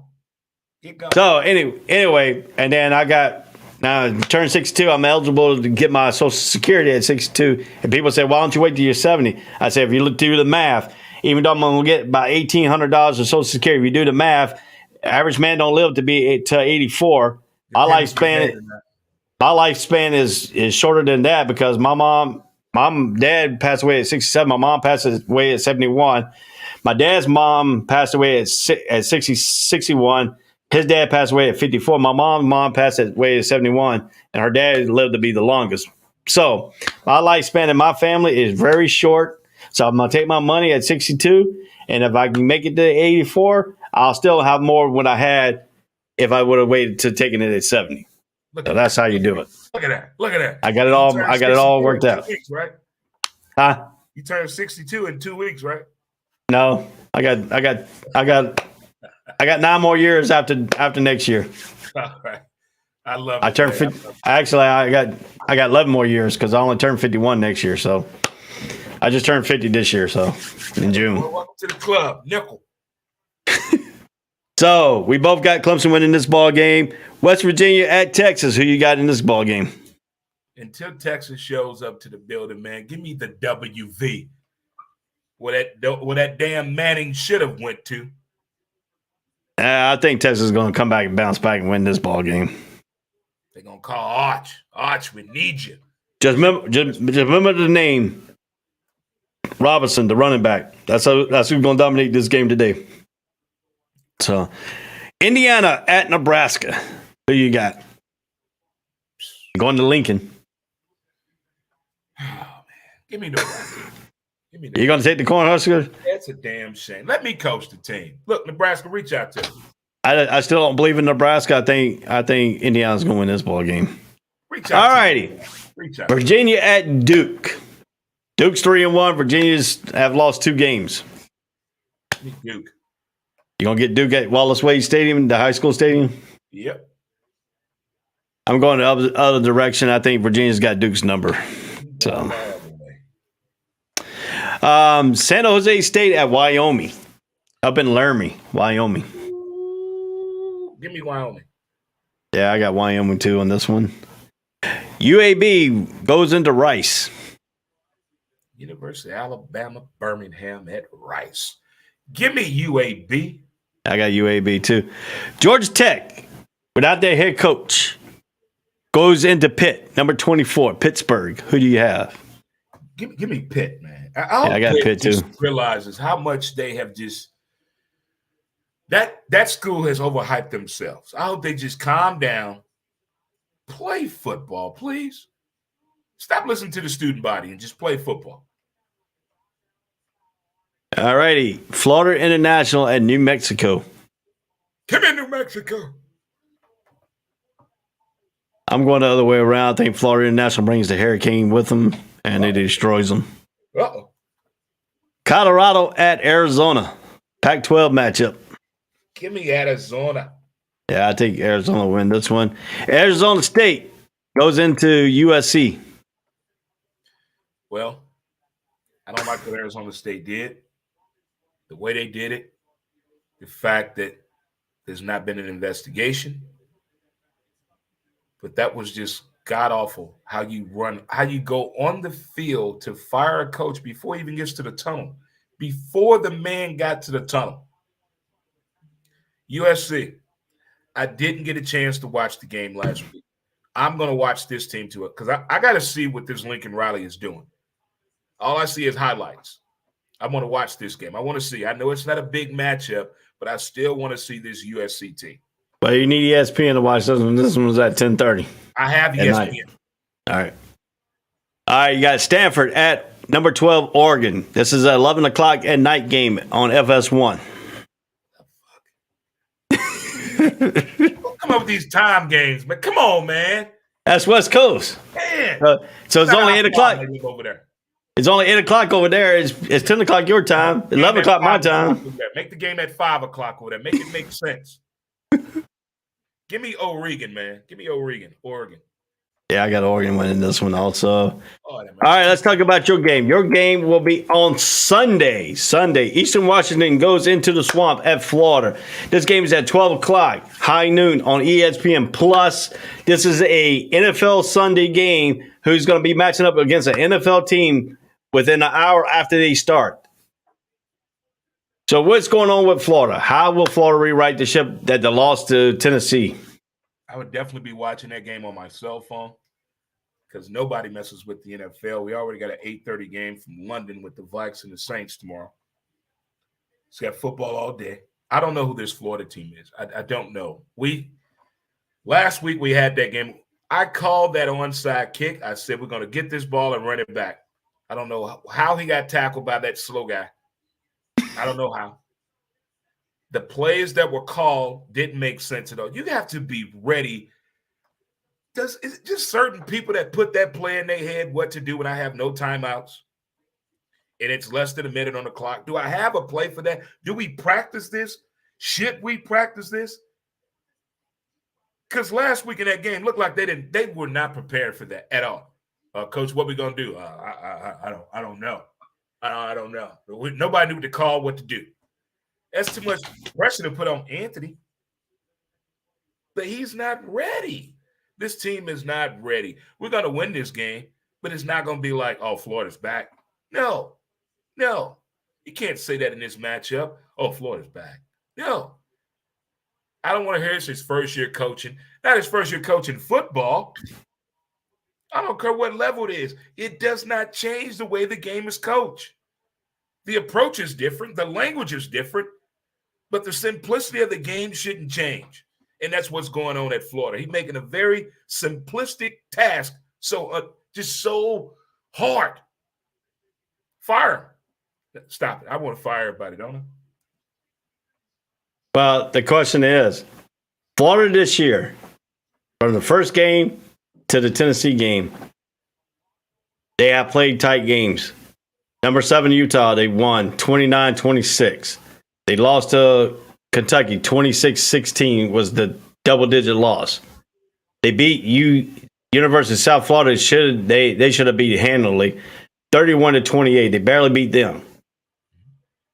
They lost to Tennessee 38-33. They been in close games, but the question is, they only won two out of they're 2-2 in close games this year. Man, we'll have a 10-play scoring drive and then turn around and give up a 2-play touchdown. It doesn't make sense. That the defense is not prepared. There's no hype. There's no clap back. There's no bark. I don't have a dog on my team. I got guys that just want to go to Florida and play football. That's it. That's it. That's all they want to do. They just want to go to Florida and play football, wave at their mom and girlfriend. That's it. Give me somebody that has some dog in them at Florida. Show it to me. It's out there. Other colleges are getting them. Now the new head coach is there.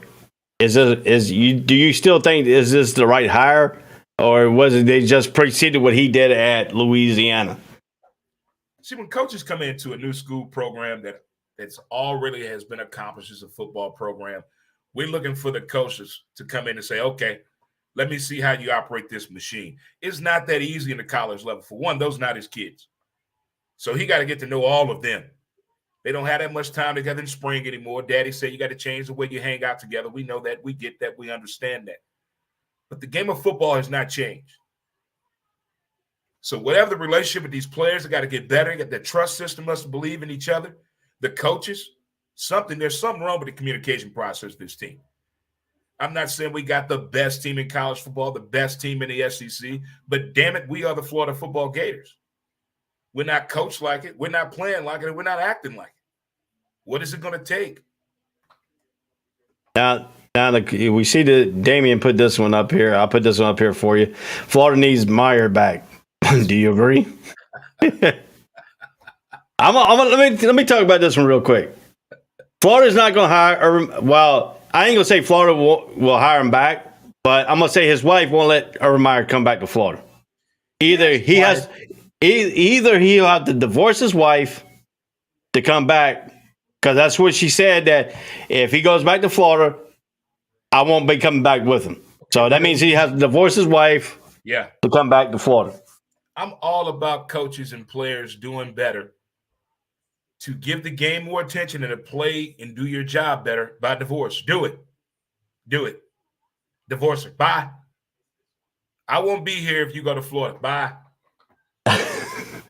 Now he also said Florida's playing like they are at a family cookout playing flag football.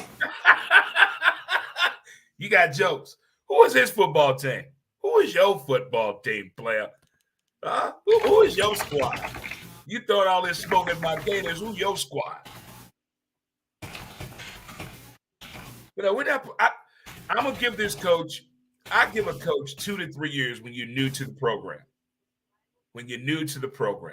Depending on what's in the garage, meaning the players that we have when you get there. I get all that.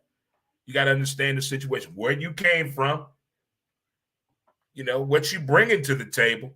I've seen your resume, as they say. Now let's put it all into play. Let's see how this thing work out.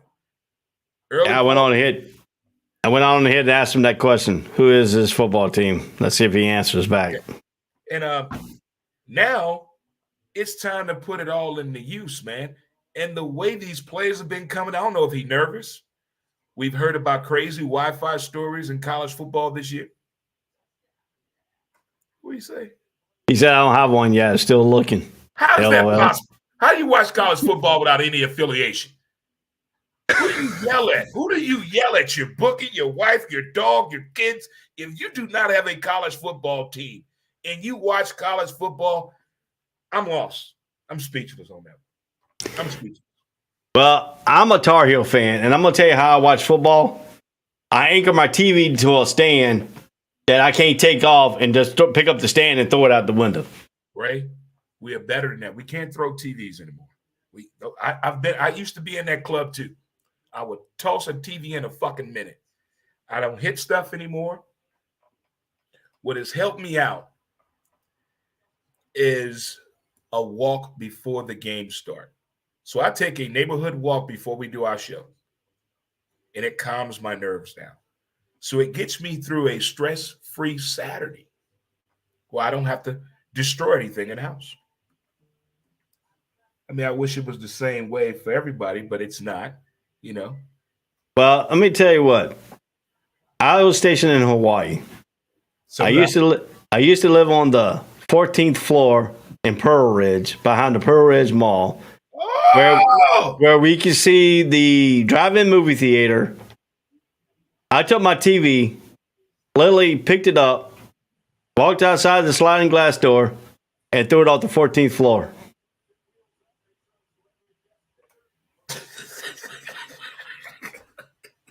When the Cardinals got rid of Jack Clark here in St. Louis, I threw my color television out the second floor window.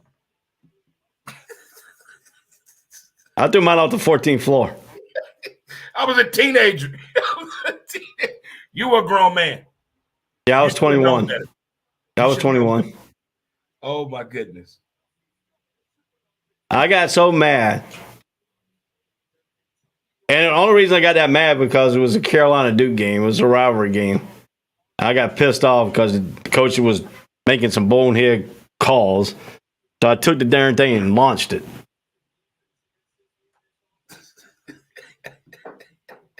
And I'm talking about it wasn't a flat screen television. It was the big screen. It was the big fat bulky one. I know, buddy. I know. I busted a wall before. I've destroyed all my knuckles, disappeared in my right hand. I got so mad. But we can't do that anymore. We can't be that angry anymore. No. But now, my wife, now what I do is I yell at the TV. My wife comes in and tells me to shush.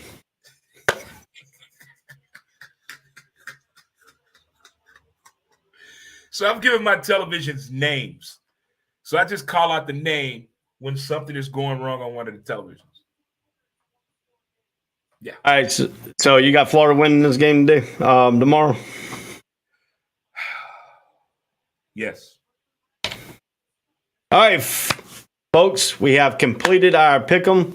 We have completed the breakdown for the game. We got 4 minutes, less than 4 minutes before the first kickoff at noon.